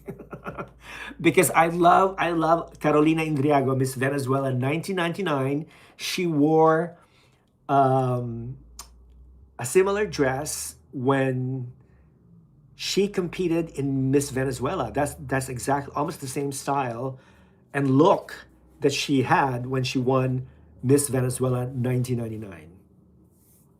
So yeah, Cebu City to me has the best overall presentation. Not the best gown, but the best overall presentation. Now, gown itself, I would probably choose. I'm torn between Taguig and Tarlac, because both women wore, I think, both capes. I think no, Taguig wore a cape, but Tarlac has this amazing, beautiful designed white gown. The straps are on her waistline. Her hair is perfection. Her matching shoes. So yeah, I'm torn between Taguig and Tarlac, but overall gown presentation, I have to give it to Cebu City, to April Smith. My girl, April. Your Miss Universe is La Union. Al Kazri. 100% rain or shine, day or night. Crossing our fingers, Al. Crossing our fingers. Russell, you are so Indian, sir. I love it. Really? How am I Indian? How am I Indian? I love Indian food, by the way. I love Indian food. I love spicy Indian food. The best Indian food are the ones that are homemade. If you have all the right ingredients, okay. Um, I love basmati rice. I have basmati rice in my kitchen right now. Um, I love if you mix them with coconut milk or coconut cream. It's to die for. It's to die for. And Indian vegetarian dishes are so healthy. They're one of the healthiest cuisines in the world. Actually, back in, was it 1999 or 2000? I forget. I think it was 2000. I took a class on vegetarian Indian cooking, and I was able to learn to cook some Indian vegetarian dishes. So yeah, I love Indian food. I love Indian food. I've never been to India. I've always wanted to go there. Hopefully, if time permits, I will be able to attend Miss Grand International in India this year. Crossing my fingers. 2026. It's getting intense here at the Mall of Asia. Most Indians are vegetarians. Yeah, that's true. To one of the most defining moments Animals should be loved. We should love them. Yes, totally, Russell. Totally, totally, totally. Results selecting our top 7 finalists. Here you go, top seven. Oh my God. I know. These have been tabulated by Tech and independently validated by Tax Services Incorporated. Now, in just a few seconds, we will reveal the top 7 finalists. The women who will move forward to the final question round. All right, Mo Arena, dim the lights. Here we go. Watch closely because in this moment, everything changes. Starting with one Filipina who stood out with her impact and presence. The Pina Beauty Award winner who topped the category through challenges and highest number of public votes. Our Miss Pina Beauty and first to enter the finals is Miss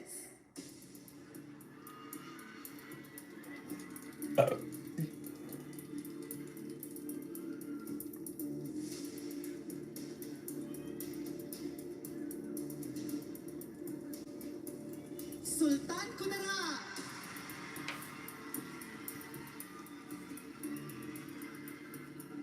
Congratulations, Miss Sultan Kudarat.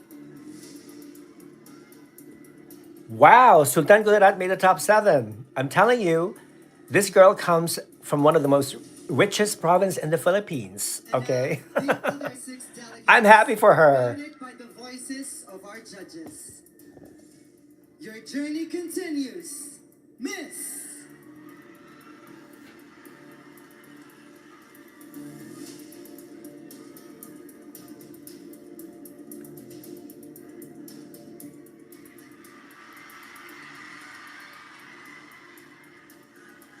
La Union. La Union. Was that a surprise? Was that a surprise?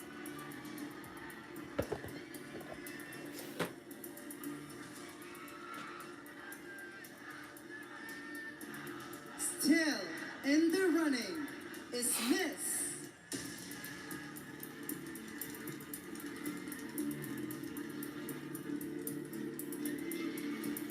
Cebu City.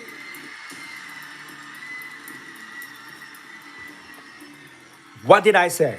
What did I say about Cebu City? Okay. What did I say about Cebu City? Miss Venezuela.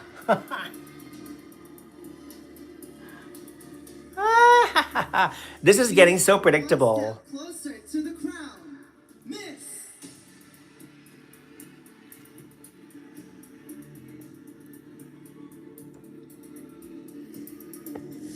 Tarlac.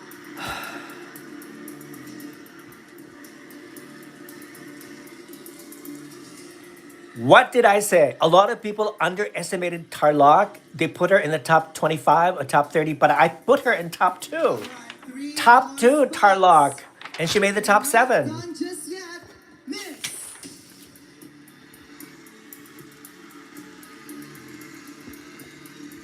Taguig. Taguig, hello. Your aunt was Miss Universe 1973, Margie Moran, so you got it in your blood. Okay, girl. Winning her place in the top 7, Miss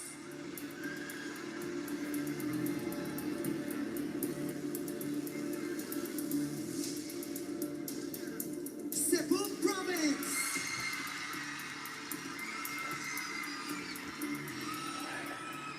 She was a former Miss International Philippines and Miss International third runner-up 2023, Cebu Province. Wearing my least favorite Rian Fernandez gown. Go figure. Okay, we're waiting for Baguio City. Roxy You say, Bayans. you stay, Miss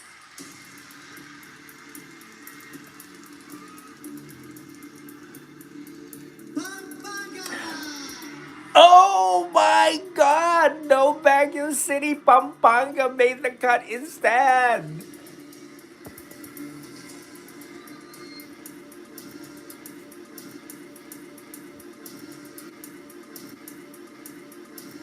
Oh, look at Manila. What is that? What is this with this look? Why do they keep repeating it? Look at that. What is happening? That's so funny. What is happening? Where's it? There's a technical glitch. What is going on? Poor Manila. Why do they keep showing Manila's sad look? This is so stupid. I'm gonna refresh the screen. I'm gonna refresh. Final question round. Again, Okay. congratulations. I to the refreshed top it, 7 finalists. and now they're gonna have the top 7. But I felt better for Manila. We are not stopping. And no Baguio City, no Roxy Biz. I think Melvin might be right. It was that pink gown that killed her. The pink gown designed by Ryan Fernandez. All right, from this point on, Ah. every word matters. Oh This my is God. not just about how you walk, but how you think and how you speak. This moment is inspired by Gel Life, where beauty is not just seen, but lived. Melvin says, looks like La Union will win. I have with me the official question from our selection committee. Each of you will answer this same question, and you will have 45 Melvin must be seconds to right. respond. When you hear this sound, it means your time is up and you need to wrap your answer up. Being Bianca says, my top 3, La Union, Cebu City, and Pampanga. Excellent top 3. Canceling headphones. Excellent top 3. Okay. Q&A, top 7 Q&A. We'll see.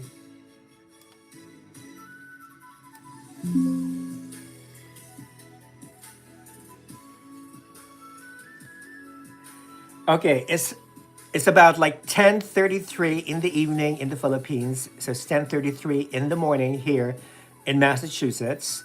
So the girls are all wearing a headphone. Miss Sultan Kudarat is going to be the first to All right, ladies, this is answer your last moment to shine. the I know most of you question. can't hear me, but I'm rooting for you all. All right, let's begin with Miss Sultan Kudarat coming over. All right. Look at Sultan Kudarat's shoes. Isn't she beautiful?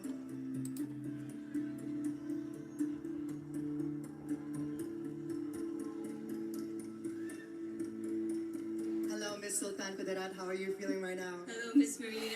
I'm very happy. To my province, Sultan Kudarat, thank you so much for believing in me. All right, here is your final question. Many Filipinos are getting frustrated with the country. For you, why is it still worth it to represent the Philippines on the global stage?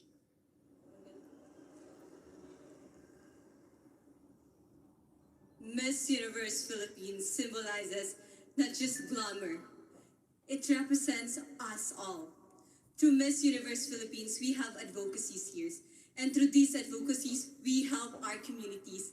And by that, I believe that we women, we Filipina women, are not just a light of beauty, but we are also a carrier of dreams and aspiration of our nations. Thank you. Thank you so much, Miss Sultan Kudarat. Okay, that was a very weak answer. Beautiful girl, but she was like stammering, and I felt that she was nervous. So, Supporters here. so I don't think. Good luck to her. That's all I can say. La Union is next. This girl is going to eat the microphone. Bea is one of the best speakers in the competition. Miss La Union, Same are you question. ready for your final question? I'm more than ready, and daghan salamat po to everyone who supported me through this journey. All right, Miss La Union, here is your question. Many Filipinos are getting frustrated with the country. For you, why is it still worth it to represent the Philippines on the global stage? The Philippines is something and a place that I've been in love with my whole life. Growing up in a predominantly non-diverse part of the United States, I was identified as Filipina first and foremost. I often had to point where the Philippines was on a map to my peers, and I always felt a sense of belonging and home.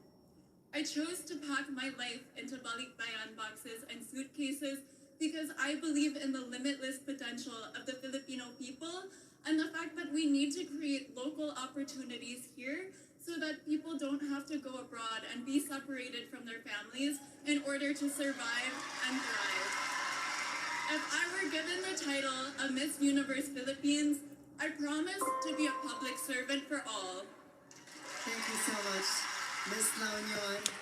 Okay, this girl comes prepared. Okay, no need. There's no need to discuss her answer because Up her next, answer is like Miss Cebu City. near Joining here at perfect. center What can stage, please. there's a lot of substance. Her delivery was amazing. She answered with a lot of poise and sincerity. So yeah, Beautiful. thumbs up, La Just Union. beautiful. All of these 7 ladies right now. Now Cebu City. Hi, Miss Cebu City. How are you feeling right now? I'm feeling great, and the abundance of support that I'm receiving tonight is overwhelming. Indeed, indeed. Salamat. All right, here is your final question, Miss Cebu. Many Filipinos are getting frustrated with the country.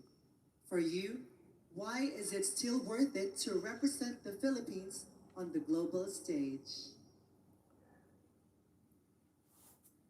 I do understand that we Filipinos feel that way because we care deeply and we know that we deserve better. As an OFW myself, I always send money back home and I feel frustrated too.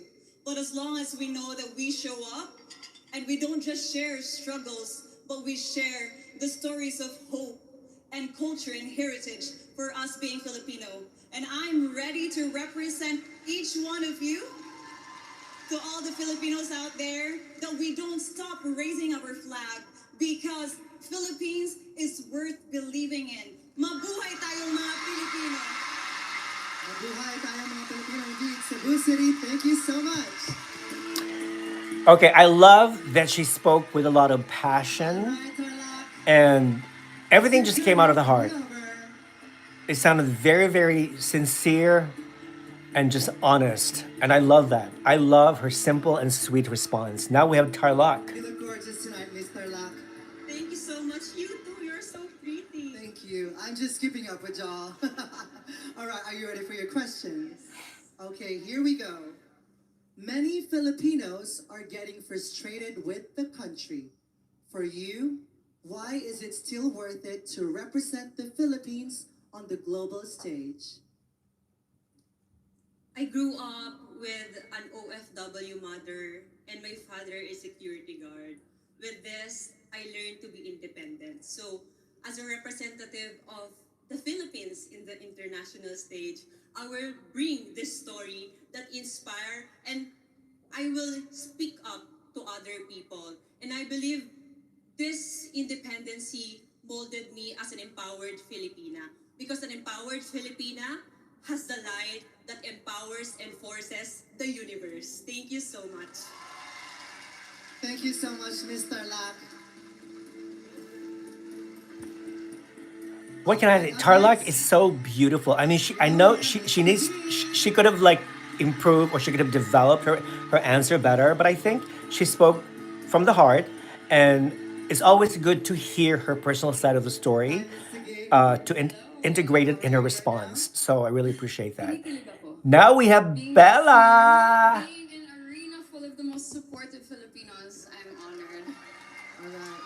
Well, here is your final question. Many Filipinos are getting frustrated with the country. For you, why is it still worth it to represent the Philippines on the global stage? Our country is going through a crisis right now. And although this is something that is not new to us, I believe that I'm a representation of a Filipina who never gives up. I have stood on this stage before, but I came back not because this journey is easy, but because I believe that dreams are worth chasing. And I'm here before you because I want to prove that we Filipinos, although we may stumble or fall sometimes, we will always soar twice as high.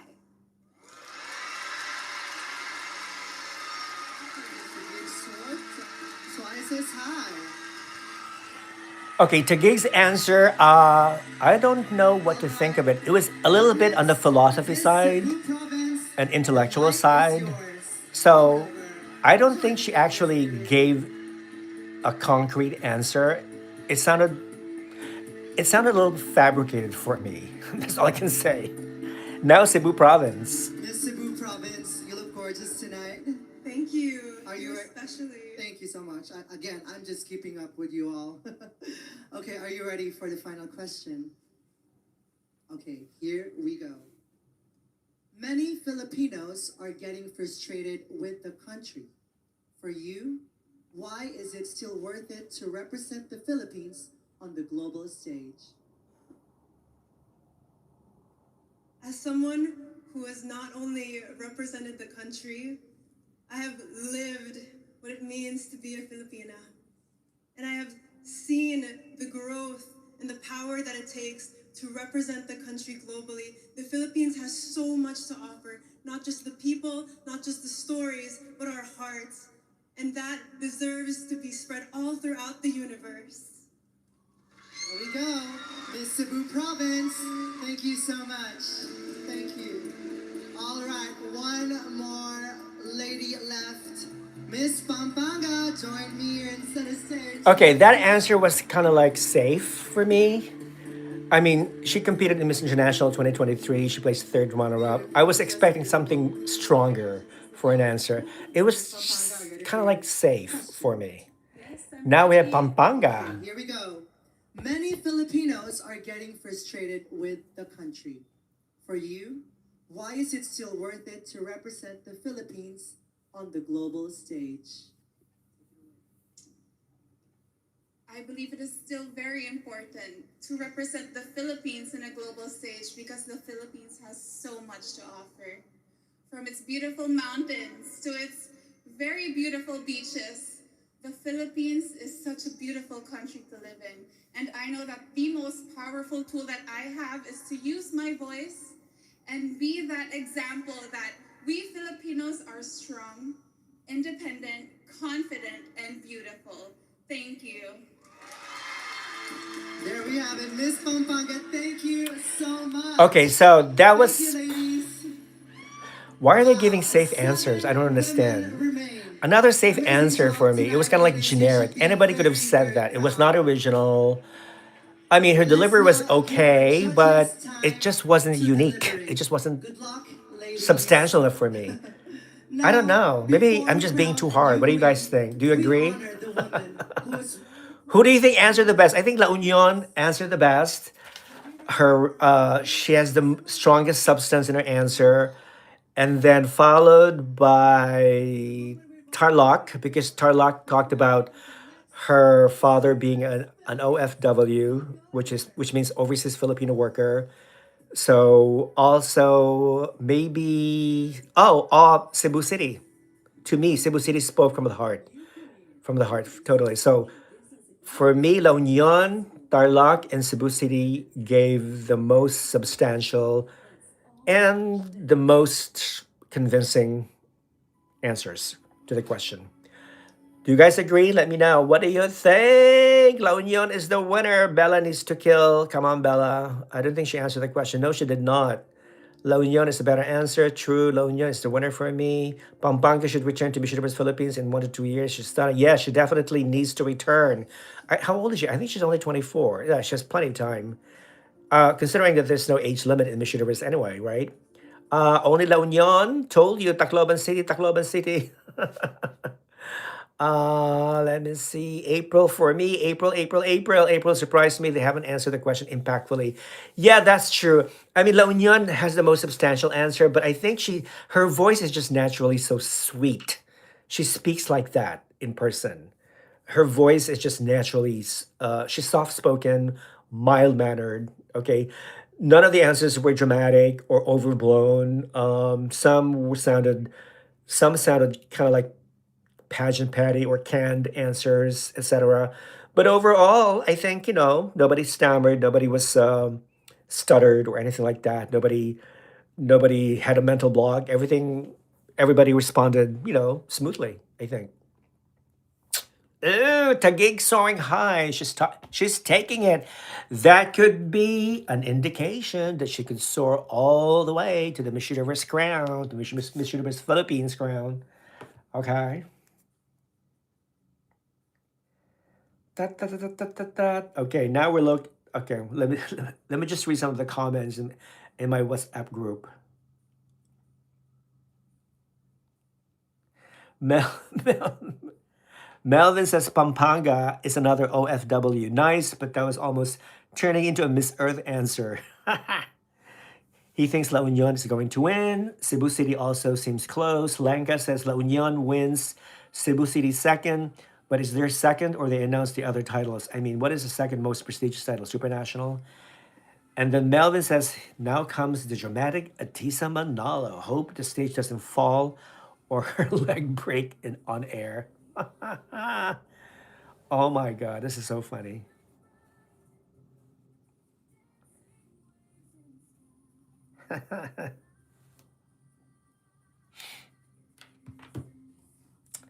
All right, so who do you think is going to win? They're not. Let me see. What was the format again? Yeah, I think the format was correct. So from top 30 to top 15 to top 7, and then top 7 to winner. So they're not going to announce. They're not going to announce the other titles on the Miss Universe Philippines. They will crown. They will distribute the other titles. I think right after the telecast, like what happened last year and the year before. All right, let's check out Wikipedia just to make sure about these titles.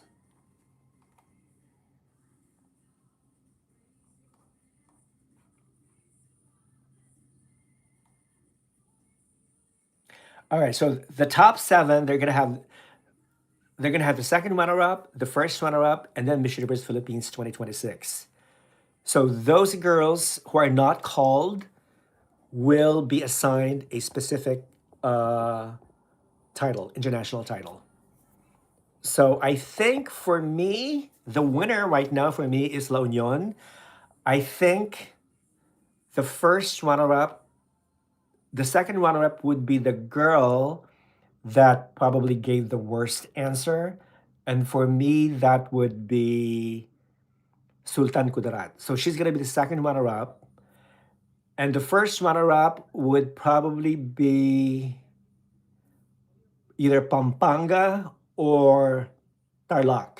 But I like Tarlac. I think she's beautiful. So it could be either between Pampanga or even Cebu, Nicole Borromeo.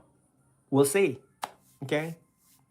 But I still feel so bad that Baguio City, Roxy Baines, did not make the cut. I feel so bad for her because I was hoping that she would at least, be given the title of like maybe Miss Charm or Miss Cosmo. But unfortunately, she did not make it. So who knows? Maybe she'll come back next year or in a couple of years, since there's no age limit anyway, right? So if a girl is really determined to go after another crown, they will do everything in their power to do just that.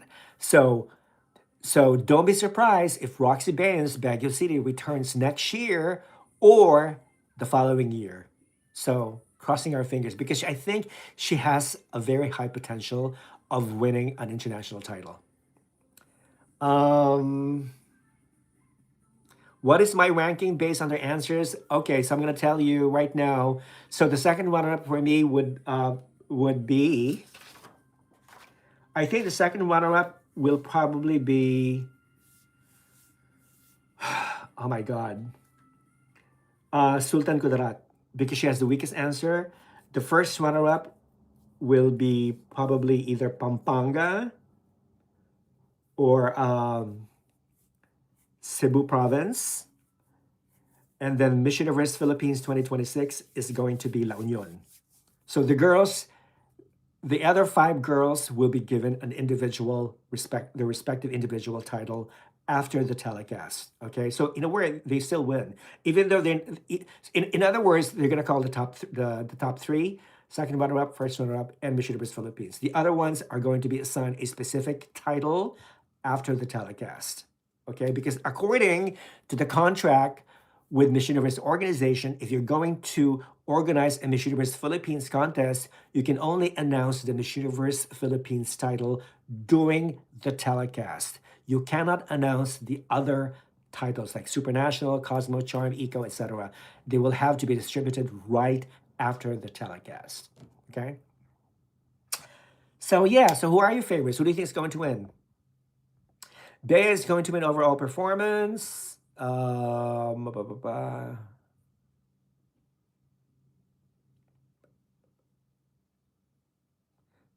Al says, "Whoever wins, I don't much care anymore. Tacloban City could have minced everyone's brain. You know what? Tacloban City is amazing. I think she needs to come back next year, or maybe the following year. Maybe she needs more life experience because some of these because she's quite young. How old is she? How old is Tacloban City? 1 second. Let me check Wikipedia.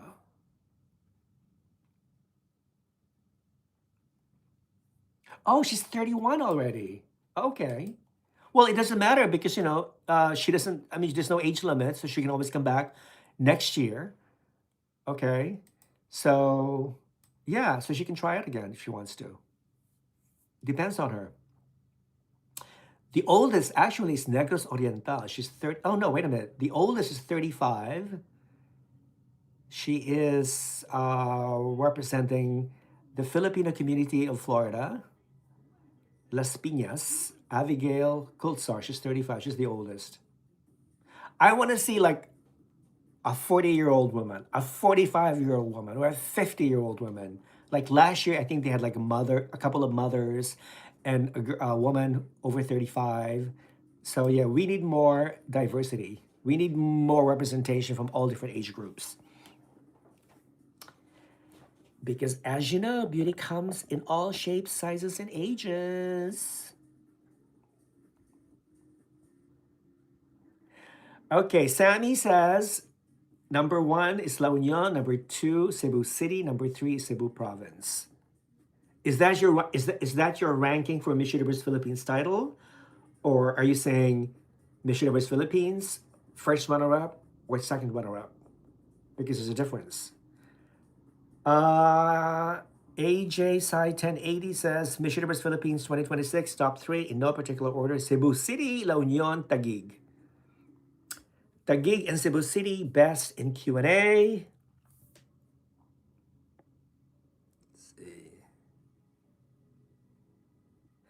Sammy says Baguio should have burned that gown. You better tell her designer. You better tell her designer. Either okay, so we're talking about two gowns two gowns by Ryan Fernandez that some of you don't like. The pink gown worn by Baguio City, and the blue gown worn by Cebu Province. Okay, I mean, I have to agree, those were not his two best designs. Okay, I've seen much better designs. So, but you know what? You live and learn, and I'm sure Ryan Fernandez will appreciate will appreciate input coming from the public, from the audience, and whatnot. You know, all top 7 are eligible to win all 5 titles. Yes, they are. La Union and April Smith is giving the best answer. Yeah, both of them are. I think I can see them. I can see either one of them could win Miss Universe Philippines, but I don't want April to win a runner-up position. I want her to win one of the other titles to be distributed. Okay, I don't want her to be second runner-up. I don't want her to be the first runner-up. I want her to win one of the other titles besides Miss Universe Philippines. Overall performance gown, Q&A, height, the best to represent is La Union. Yes, La Union has an incredible universal appeal. I think if she goes to Puerto Rico, she will turn a lot of heads. Just like Victoria from Denmark, when she went to Mexico, everywhere she went, people, she was turning heads. Like, who's this gorgeous blonde girl? You know, and but I'm sure Bea will do exactly the same thing. Um, Mikoy, La Union for Supra, Cebu City for Cosmo, Taguig or Cebu Province for Miss Eco. Okay. Al says she's the oldest. Are you talking about Tacloban City? Yeah. Tacloban is she's the oldest. She's at the right age. She's almost it to speak about leadership. Well, she's one of the oldest. She's not the oldest. The oldest is 35. She is one of the oldest at 31. Yes. Hello, Rafa. Good to see you in good health and back. Thank you, Sandeep. How are you doing? Watching from India. Are you going to Miss Grand? Sandeep, let me know. Are you going to Miss World? Oh, yeah, you're going to Miss World, right? Which is going to be held in Vietnam. Yeah, I think you mentioned that. So yeah, you have two pageants. Either you can go both. You can cover both pageants for Critical Beauty. Let me know if you're interested. The question was for Jacqueline Samson Gulrajani. Right, okay. I feel like Supra is a perfect crown for April. Me too. I think most of us will agree because she has the height, she has the body. I think April has the best body in this entire competition. I mean, check out her swimsuit walk. Not this final swimsuit walk. Check out her preliminary swimsuit walk. This girl is amazing. She could be a Victoria Angels model, runway model. She's just simply amazing. Taguig, Missionaries Pampanga is your bet? Okay. Taguig, Cebu City or La Union. Taguig or Cebu City. Oh. AJ11, WTF, Cebu Province should not be there. Overrated. You think? You think? But we all like Nicole Borromeo. We all like Nicole.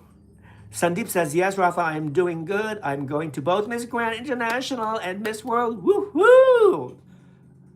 Good for you, Sandeep. Okay, I will now anoint you as the official Critical Beauty correspondent for both Miss Grand International 2026 and Miss World 2026. Sandeep is the official Critical Beauty correspondent. All right.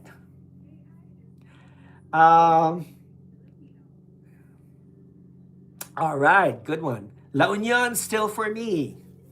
Q&A, Taguig, Cebu Province, but in form of face and overall packaging, Cebu Province over Taguig. Okay, that's fair.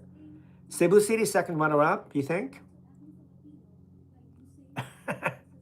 Sandeep, you're saying no, you don't want to be a Critical Beauty correspondent? Well, if you don't want to, I will have to appoint somebody else. Tarlac is going to go to the end, you think? Yeah, Tarlac is so beautiful. She is so gorgeous. I'm telling you, she could steal the crown. She could steal the crown from either La Union or Taguig. I'm telling you. And even if she doesn't win, I think she deserves one of the titles. Or she needs to come back next year. I mean, how old is Tarlac? Let me see. Let me check her age. Tarlac. Yeah, Tarlac is only 22, so she has plenty of time. I think she needs more life experience, just like the younger ones. Like, what's her face? Let's see. Who is the youngest? I think Samar. Miss Samar Island, she's only 18. She's the youngest. I mean, she made the top 30, so I'm sure she's going to come back. She definitely needs to come back, for sure.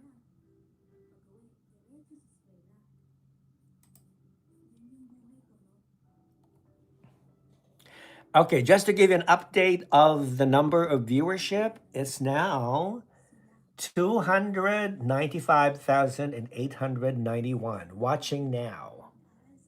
So it went down. It used to be like 350. I think it peaked at about 360, and now it's down to 297. So it keeps changing. It keeps fluctuating, the number of viewership. Okay. Okay, so Sandeep says, I'm more than happy than happy to represent Critical Beauty at both pageants. Anything for Rafa? Thank you, Sandeep. Love you. Yes. Okay, great. Okay, it's a done deal. Sandeep is now the official correspondent of Critical Beauty for both Miss Grand International 2026 and Miss World 2026 in Vietnam. Woohoo! Hopefully, we won't have any problems like last year with Miss World. Okay, I think it's easy to get a press credential from Miss Grand International, but it's not so easy to get press credentials from Miss World. Okay, but we do have connections. Our good friend Enrique Fontes, who was the former director of Miss World Brazil, is now the social media manager of Miss World. So I'm sure he will be more than happy to grant us press credential like last time when it was held in India. All right, so hopefully it's going to be much easier. Possible Miss Charm is Tarlac. Yes, I can see her. I can see Tarlac competing in Miss Charm. She's very charming indeed. I mean, she stands out because of her dusky complexion. She's tall. She just needs to improve on her communication skills, and she should be all set. Sultan Kudarat, how old is she? Let me check Wikipedia. Oh, okay. Sultan Kudarat is 20. So she's young. Very young. She has plenty of time to prepare for her next pageant. I think for 20, I think these days pageants tend to prefer women in their mid 20s, like women who have completed their schooling, their college, who started their career, who have have a life experience, so to speak. So 20 is still relatively young, I think. Of course, there's some rare cases, when an 18, 19, or 20-year-old woman, have won, pageants, and they tend to be very mature for their age, even though they lack work experience. But, you never know. If she doesn't win any of the titles, I want Sultan Kudarat to return. Definitely, definitely. Either next year or a couple of years from now. But I think she needs more. She needs more education. She needs more life experience, work experience, all that stuff. Let me see. Only tall people made it to the top. Huh. Okay. How tall is Tagig? Tagig Bella she's not that tall. I would say she's probably around 5'6", maybe, on stocking feet. I mean, she's probably just as tall as her aunt, Margie Moran, I think. She kind of looks like Margie Moran. When you do a side-by-side photo of Bella Ismael next to Margie Moran when she won Miss Universe 1973, there is a strong resemblance. You see the strong resemblance between the two women. And of course, Bella takes it after Margie, of course, the physical beauty and stuff. But yeah, incredible, amazing resemblance. Just woke up. Who's the top seven? The top seven are Sultan Kudarat, La Union, Taguig, Tarlac, Cebu Province, Cebu City, and Pampanga. Those are the top seven. Okay. Unfortunately, Baguio City, one of the top favorites, did not make the top seven. I felt bad for Roxy. I felt bad for Manila as well, because when Pampanga's name was called as the last top seven name, you could see Manila's facial expression in the background. She looked very sad. She was about to cry, have a nervous breakdown, and they kept repeating that image over and over again. So I had to refresh my screen just to get rid of it. But yes, Miss Cosmo is Taguig Charm. What? Miss Cosmo is at Taguig Charm since Bunoro Province. I don't understand. What does that mean? Supra, Cebu City, Miss Universe La Union, Miss Eco International, in the cave, Eco in the cave. What? Hello, who do you think will win? For me, it is either Taguig or La Union. La Union is my favorite for the crown. Sultan Kudarat is going to be the runner-up.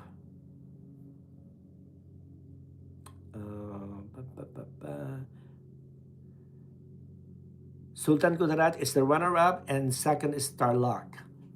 Okay. S. Miguel says Miss Universe Philippines is Taguig. La Union first runner-up. No, that's not going to happen. I don't think La Union is going to be the first runner-up. Pampanga second runner-up. Tarlac, Miss Cosmo. La Union is Miss what? La Union Miss you cannot La Union cannot be La Union. Or are you saying like option? You mean? Okay, I'm confused because you said Miss Cosmo Philippines is going to be La Union. You cannot have you cannot have La Union as the first runner-up and then Miss Cosmo. You can only have one choice. Charm would be Cebu. Province Miss Ika would be Cebu City. Miss Supernational would be Sultan Kudarat. Okay. Looks like La Union, Taguig, Pampanga, or Cebu City in the crown. Mississology's top 7 is correct. Well, Mississology has very close ties with the Miss Universe Philippines organization, and they're actually reporting from the ground, so they can observe and see everything. Maybe there's a leak coming out that came out from the Miss Universe Philippines organization, that maybe the top 7 had already been chosen in advance. Who knows? Okay. I mean, don't quote me directly. I'm just speculating. We all love to speculate. Okay. Okay. Tonight, we have witnessed Filipinas who have stepped into their power. Who is this guy? I missed it. Told their story.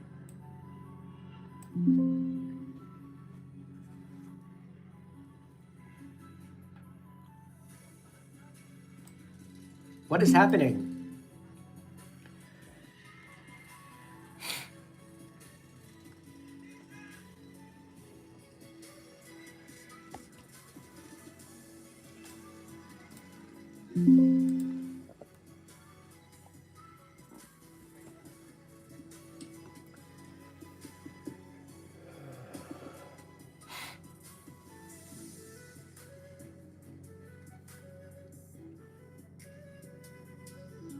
Tonight, we...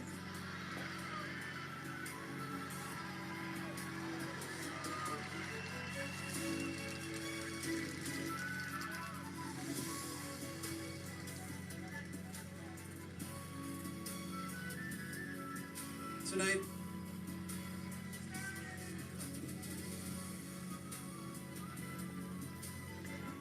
What is going on? Who is this guy? And why is there a lot of pause? What is happening? This is terrible. Where's the stage director? What is going on? Tell me.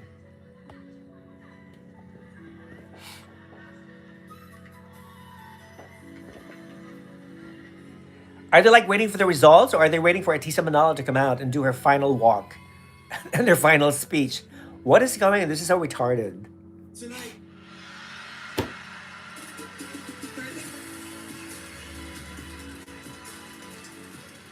What is happening?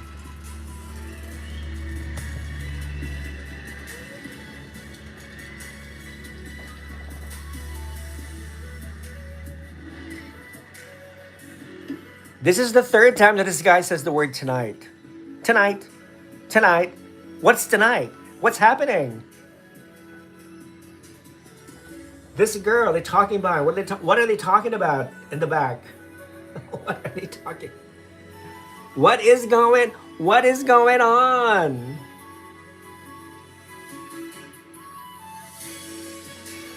What is going on? Tell me. Can somebody tell me what's going on? Oh my God.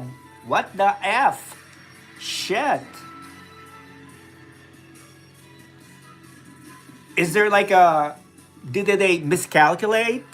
Should there be a top 8 instead or a top 10? Ladies and gentlemen, fourth time is the charm. So tonight we have witnessed Filipinas. Oh God, terrible. What a terrible direction. Their story. But before we crown a new queen, we honor the woman who has carried... Oh, they're probably waiting for either for the teleprompter to come up, or they're waiting for Atisa Manalo. She has represented the Filipina with Atisa Manalo coming out late. on stage and beyond it. This is her final walk as Miss Universe Philippines. Atisa's final walk. Let's take a look back at the amazing journey of our reigning queen. Please watch this.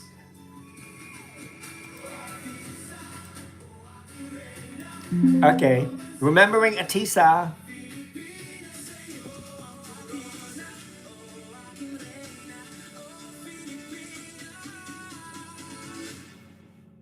I don't even remember a life before pageantry. It feels like most of my life, pageantry has been there.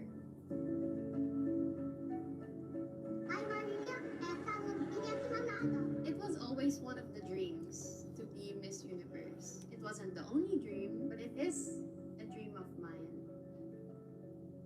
It feels so embedded in my life that it's hard to just pull that experience and quantify what I learned from it because it has been there, it has been present for 18 years of my life, most of my life.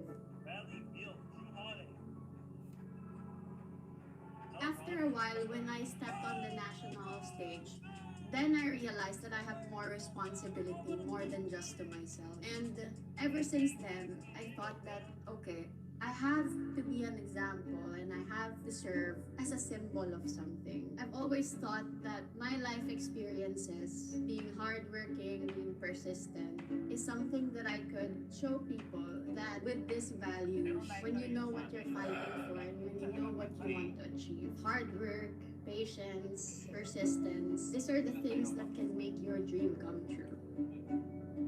Of course, having the backup of the Miss Universe Philippines organization, it helps to know that your organization is behind you all the way, na hindi lang ikaw yung lumalaban. Everyone lumalaban, the Filipino fans, the organization, the people who are working behind the scenes, ang the representation of the Philippines. Ako lang yung nasa stage, pero there are so many people behind what you see who work for me to be Miss Universe Philippines. And it's about them as much as it's about me. And I'm forever grateful for Okay, we're gonna miss Atisa Manalo. I think Atisa has been an amazing representative of the I'm forever Philippines thankful and in Miss grateful Universe. for everyone who has For all of those who have followed Atisa's pageant journey, um, you will notice that she's competed the board of directors, um, in local pageants a few times until she won the national title to represent the Philippines in Miss International 2018, where she became first runner-up. And then she went on a hiatus for about 5 years, 5 or 6 years, and then she came back to compete again in Miss Universe Philippines, where she placed first runner-up, but she was assigned, which she won the Miss Cosmo Philippines title, which gave her the right to represent the Philippines in Miss Cosmo 2024, where she ended up in the top 10. And then she decided not to give up. She really wanted to win the Miss Universe crown. So she returns to compete in Miss Universe Philippines, and she finally won last year, 2025. A lot of people, love that. She was the favorite from last year. And then she goes to Thailand and competed in Miss Universe 2025, where she ended up in the top, where she ended up as third runner-up. And of course, the history of Miss Universe 2025, all the scandal and the controversy behind it, so forth and so on. And now she's back, about to give up her crown in a few minutes. In a few minutes. And I think this is the end of her pageant career. After this, I think she's going to either find a stable job in the entertainment industry or acting. She's been acting as well, and maybe pursue her own business. So, yeah, thank you, Atisa, for representing the Philippines outstandingly on the Miss Universe stage. I met Atisa in person at the lobby of the Grand Hotel in Bangkok. I think she's much prettier. She was much prettier in person. She has this very natural beauty, very, very. She was a little kind of like very cautious, but at the same time, she was very charming. And we wish her the best of luck in her future professional and personal life. I guess it was a production queue problem. Either that or Artiza was not ready to come out yet. So, care to guess what color her final walk is going to be? The color of the gown? I think I'm going to guess it's going to be pink. I think it's going to be pink. Maxine, Eldan, Mama Mau, thank you. Of course, my GMA family, La especially Union will be Miss Universe Philippines also 2026. I thank hope you to so. Modelo family. I hope Miss 2026, Universe thank you 2025 will much. give up her title. Manalo. Marilyn, I don't think that's going to To make happen. sure I can articulate myself and my I don't think experiences Fatima is so people going get to to know give me up better. her And of course, Miss I'm Universe very 2025 grateful to my crown, even family though who the have rest of been the world, my most of us supporters will ever want her since to I resign or started, step down. especially my It's not mom, going to my sister, happen. and my ninang Uh-uh. parents. Thank you. To She's my too friends, stubborn. my girlfriends, especially Bianca, George, and Tale, thank you for supporting me throughout this journey. And of course, my hometown, my beloved Candelaria, Quezon Province. Thank you for shaping me to be who I am today. And of course, my 80s, who are the reason I could join both She is the worst Miss IECs Universe and ever. You know what? PMs. I don't even consider Also, Fatima thank as you the for being a there for legitimate me. Miss Universe. And to all the pageant organizations, I Senator think for me, Ping, the worst Miss Miss Universe so far Universe is, NCI, thank you. And to all the um, sisters I have gained throughout let me years see. of joining pageants, thank I don't you. know if you know Amparo Munoz of Especially girls Spain. in She was crowned Spain, Miss Universe back in and of course to 1974 my in the Atisa family, Philippines. all of the sisters too, She thank you she much. was, first of all, she did not expect to win Miss Universe, Throughout this and then year, 3, all of 4, them or have been 5 months integral to her every day of reign, the managing she year. stopped fulfilling her obligations as Miss And the next Universe. generation of And then Filipinas, be ready this is no, this is for very a well big documented. journey. She Tell me actually ended up about yourself. tossing her Miss Universe There's so crown out the much window, and the crown controversies broke that into will pieces. surround So you. Just instead remember that of your journey is your own. dethroning her, the Miss Universe Everything will be organization, which okay. was No matter how hard run that is, it will by always be then President possible. Harold And you have some things in Glass, your mind that you've been decided worrying about to and thinking of. Surround yourself with the right silently people, the people who lift you not up. demote her. I mean, she was not even Don't forget dethroned. about yourself. They decided It's to time just for allow you her to to be keep the your crown own without causing any superstar. drama Remember, you're or not scandal. So they alone. just let her go. The They kept stories her as Miss Universe that really 1974. shape the Filipino They people. didn't even All the bother success offering stories we the also first have runner-up, our Miss Wales, challenges. the Winning crown, or because at that time Miss losing is Wales something you had decide already who you competed are independently. In Miss United Kingdom, which she won, and she ended up winning Miss World 1974. Okay, Only you can so rewrite your own story. but to me, Amparo Munoz was the most problematic, was the worst Miss Universe ever. Followed closely by Alicia Machado, Miss Universe 1996. Even though Alicia deserved to win that crown in 1996, look what happened to her after she won years later. Nobody would have known that this woman was racist against Asian people. Okay. I mean, Alicia just turned out to be like really the worst Miss Universe after Amparo Munoz. Okay, now let's see. Oh, I'm right. She's wearing pink. She is wearing pink. The pretty girl in pink.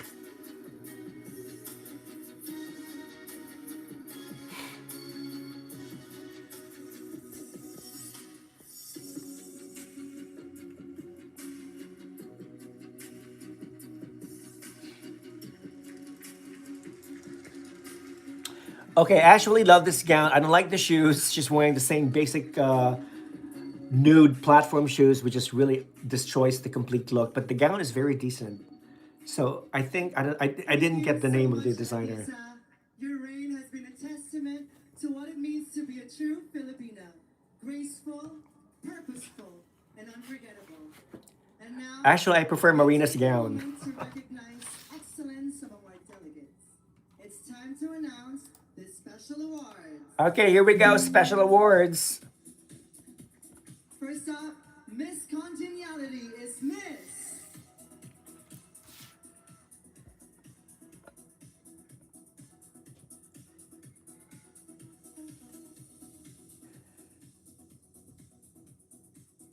Miss Congeniality is Miss Las Piñas. Okay, Miss Las Piñas is Miss Congeniality. Okay, actually nobody cares about Miss Congeniality, do you? It's also her birthday today, by the way. Oh, what a coincidence. They gave the award as a birthday Celebrating present to Miss Miss Las Piñas. Congratulations. Mm-hmm. Whatever. This was rigged.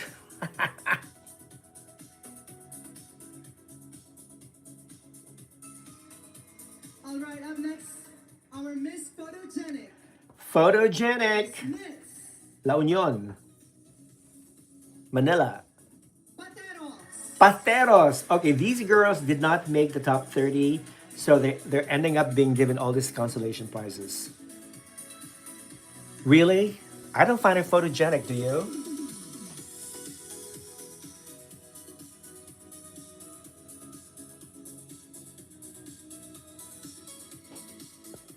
Nah, I don't find her photogenic.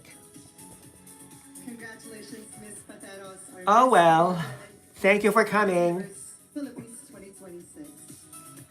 Somebody says Zuleika is one of the worst. She rode the limo expecting Paula to carry luggage. I heard that. In swimsuit But I like Zuleika. is Miss I like Zuleika. Best in swimsuit. Manila. Manila! Oh my god, thank you! At least she won an award. Manila made the top 15. I was hoping for her to also make the top 7, but at least she won a special award, Best in Swimsuit. I forgot about she has another one of the most beautiful bodies. Along with April Smith. Cebu City.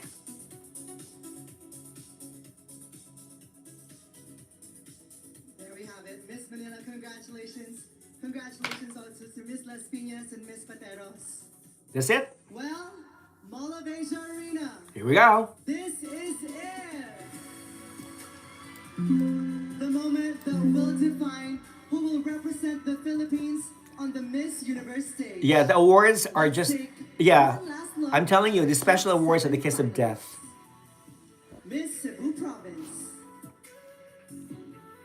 Miss Tarlac. Miss Pampanga. Miss La Union. Miss Sultan Kudarat. Miss Cebu City. And Miss Taguig.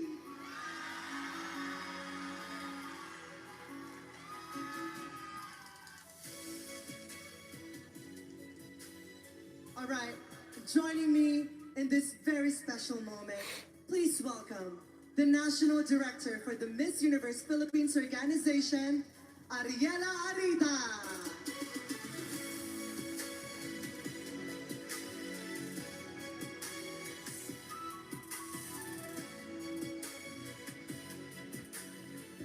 Hi, Ariela. All right, now we call on Janet Okay, Reyes, Ariela partner gets from to read the PWC. results. Ariela is the national director of Miss Universe Philippines. As you know, she was Miss Universe Philippines 2013, and she was third runner-up in Miss Universe The 2013. honor is yours, Miss Ariela. Here we go.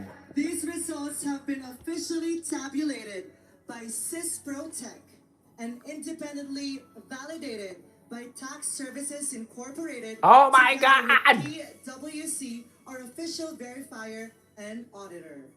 Ladies, this has been a journey of courage, grace, and purpose. From this moment on, one of you will carry on the responsibility of representing the Filipina on the global stage and will serve as an ambassador for PINA, Gel Life, Playtime Entertainment, Maya, and Philippine Airlines. Oh my gosh, she's going to be ambassador of goodwill for all those sponsors. Ooh, it is a huge task indeed. Strength and national pride. And now, Mall of Asia Arena. Come Filipinas, on! it's time to crown our new Oh my queen. God. Ariela, will you help me announce the winner? I can't do this alone. All right, here we go. La Union! La Union!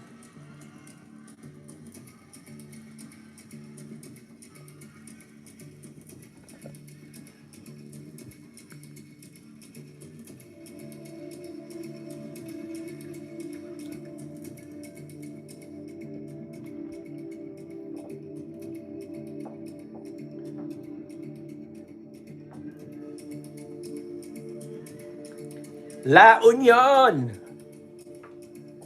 Miss Universe Philippines 2026 is Tagig.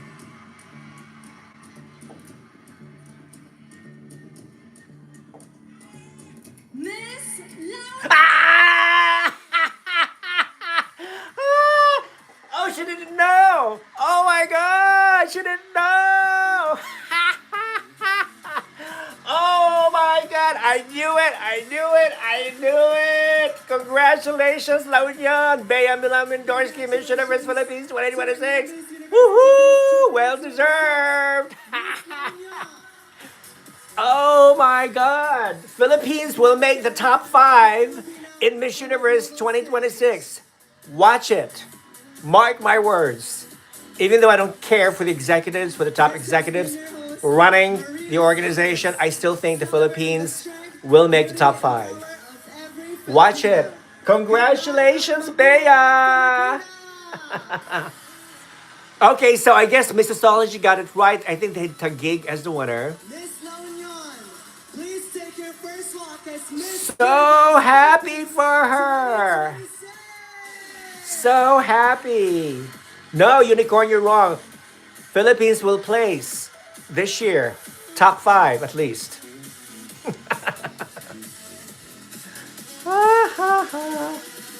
I'm so happy. She is, I think, if correct me if I'm wrong, she's the first Miss Earth national title holder to cross over a different system representing a different country to win that other country's Miss Universe title. I think, correct me if I'm wrong, but so far, Bea Milan Mindorski is Miss Universe Philippines 2026, looking gorgeous in that beautiful crown by Jewel Mare, and with her gown matching the beautiful crown. Oh, oh, oh.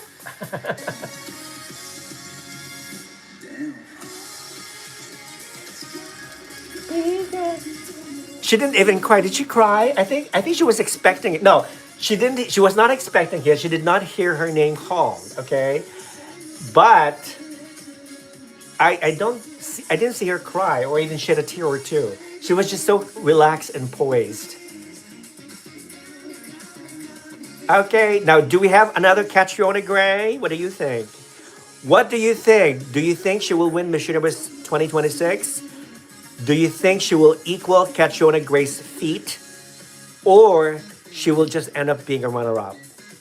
Nobody knows, right?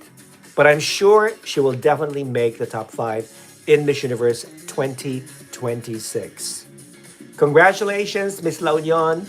Bea Milan Mindorski, she's 24. She was born in Wisconsin, United States. She represented the United States in Miss Earth 2024. She was Miss Earth Air 2024. And now she's Miss Universe Philippines 2026. Woohoo! Congratulations. Okay, no, they did not announce the runners up. I was also very curious why they did not announce the runners up. I think they will announce that after the show, behind the scene. So go to Miss Universe Philippines social media platform, and I think they will update it in real time. Okay, right? Because this show is being telecast live on Philippine National TV. So once after the broadcast is officially done, they will distribute the other titles. And I bet you, Bella Ismael is going to be appointed one of the titles. Hopefully, it's either Cosmo, because she speaks very well, or even Charm. But I want April Smith to be given the Miss Supranational Philippines title because I think if they do that, Philippines will win Miss Supranational in 2027. I think. So there you go. Thank you guys for watching. I'm gonna close up. If you haven't subscribed yet, please subscribe, like, comment, and share. Help this channel grow. And thank you once again for joining me in today's live stream. I really appreciate all your help. And soon I will be doing another group chat with my friends Wilfredo, Noemi, Lanka, and all the and Jonathan, of course, to talk about our reaction to Miss Universe Philippines 2026, and we're gonna start our coverage of Miss Grand International All Stars first edition. So watch for it. Okay, so follow me on my social media platforms here on TikTok, Instagram, Critical Beauty Official, also Facebook, Critical Beauty, and I will be posting all these announcements for the dates for the next group chat. Okay, people, I love you. Thank you so much for your loyalty, for your fellowship, for your friendship. You guys don't realize how I appreciate all your help in following this channel and also supporting this channel. I love you all, and until the next time, God bless you all. And let's all congratulate and love Miss Universe Philippines 2026, Bea Milan Wendorski, and wish her all the best of luck. Send her all the hugs and kisses and all the love that she needs to compete in Miss Universe later this year. Okay? Thank you. Take care. Love you guys. Mwah.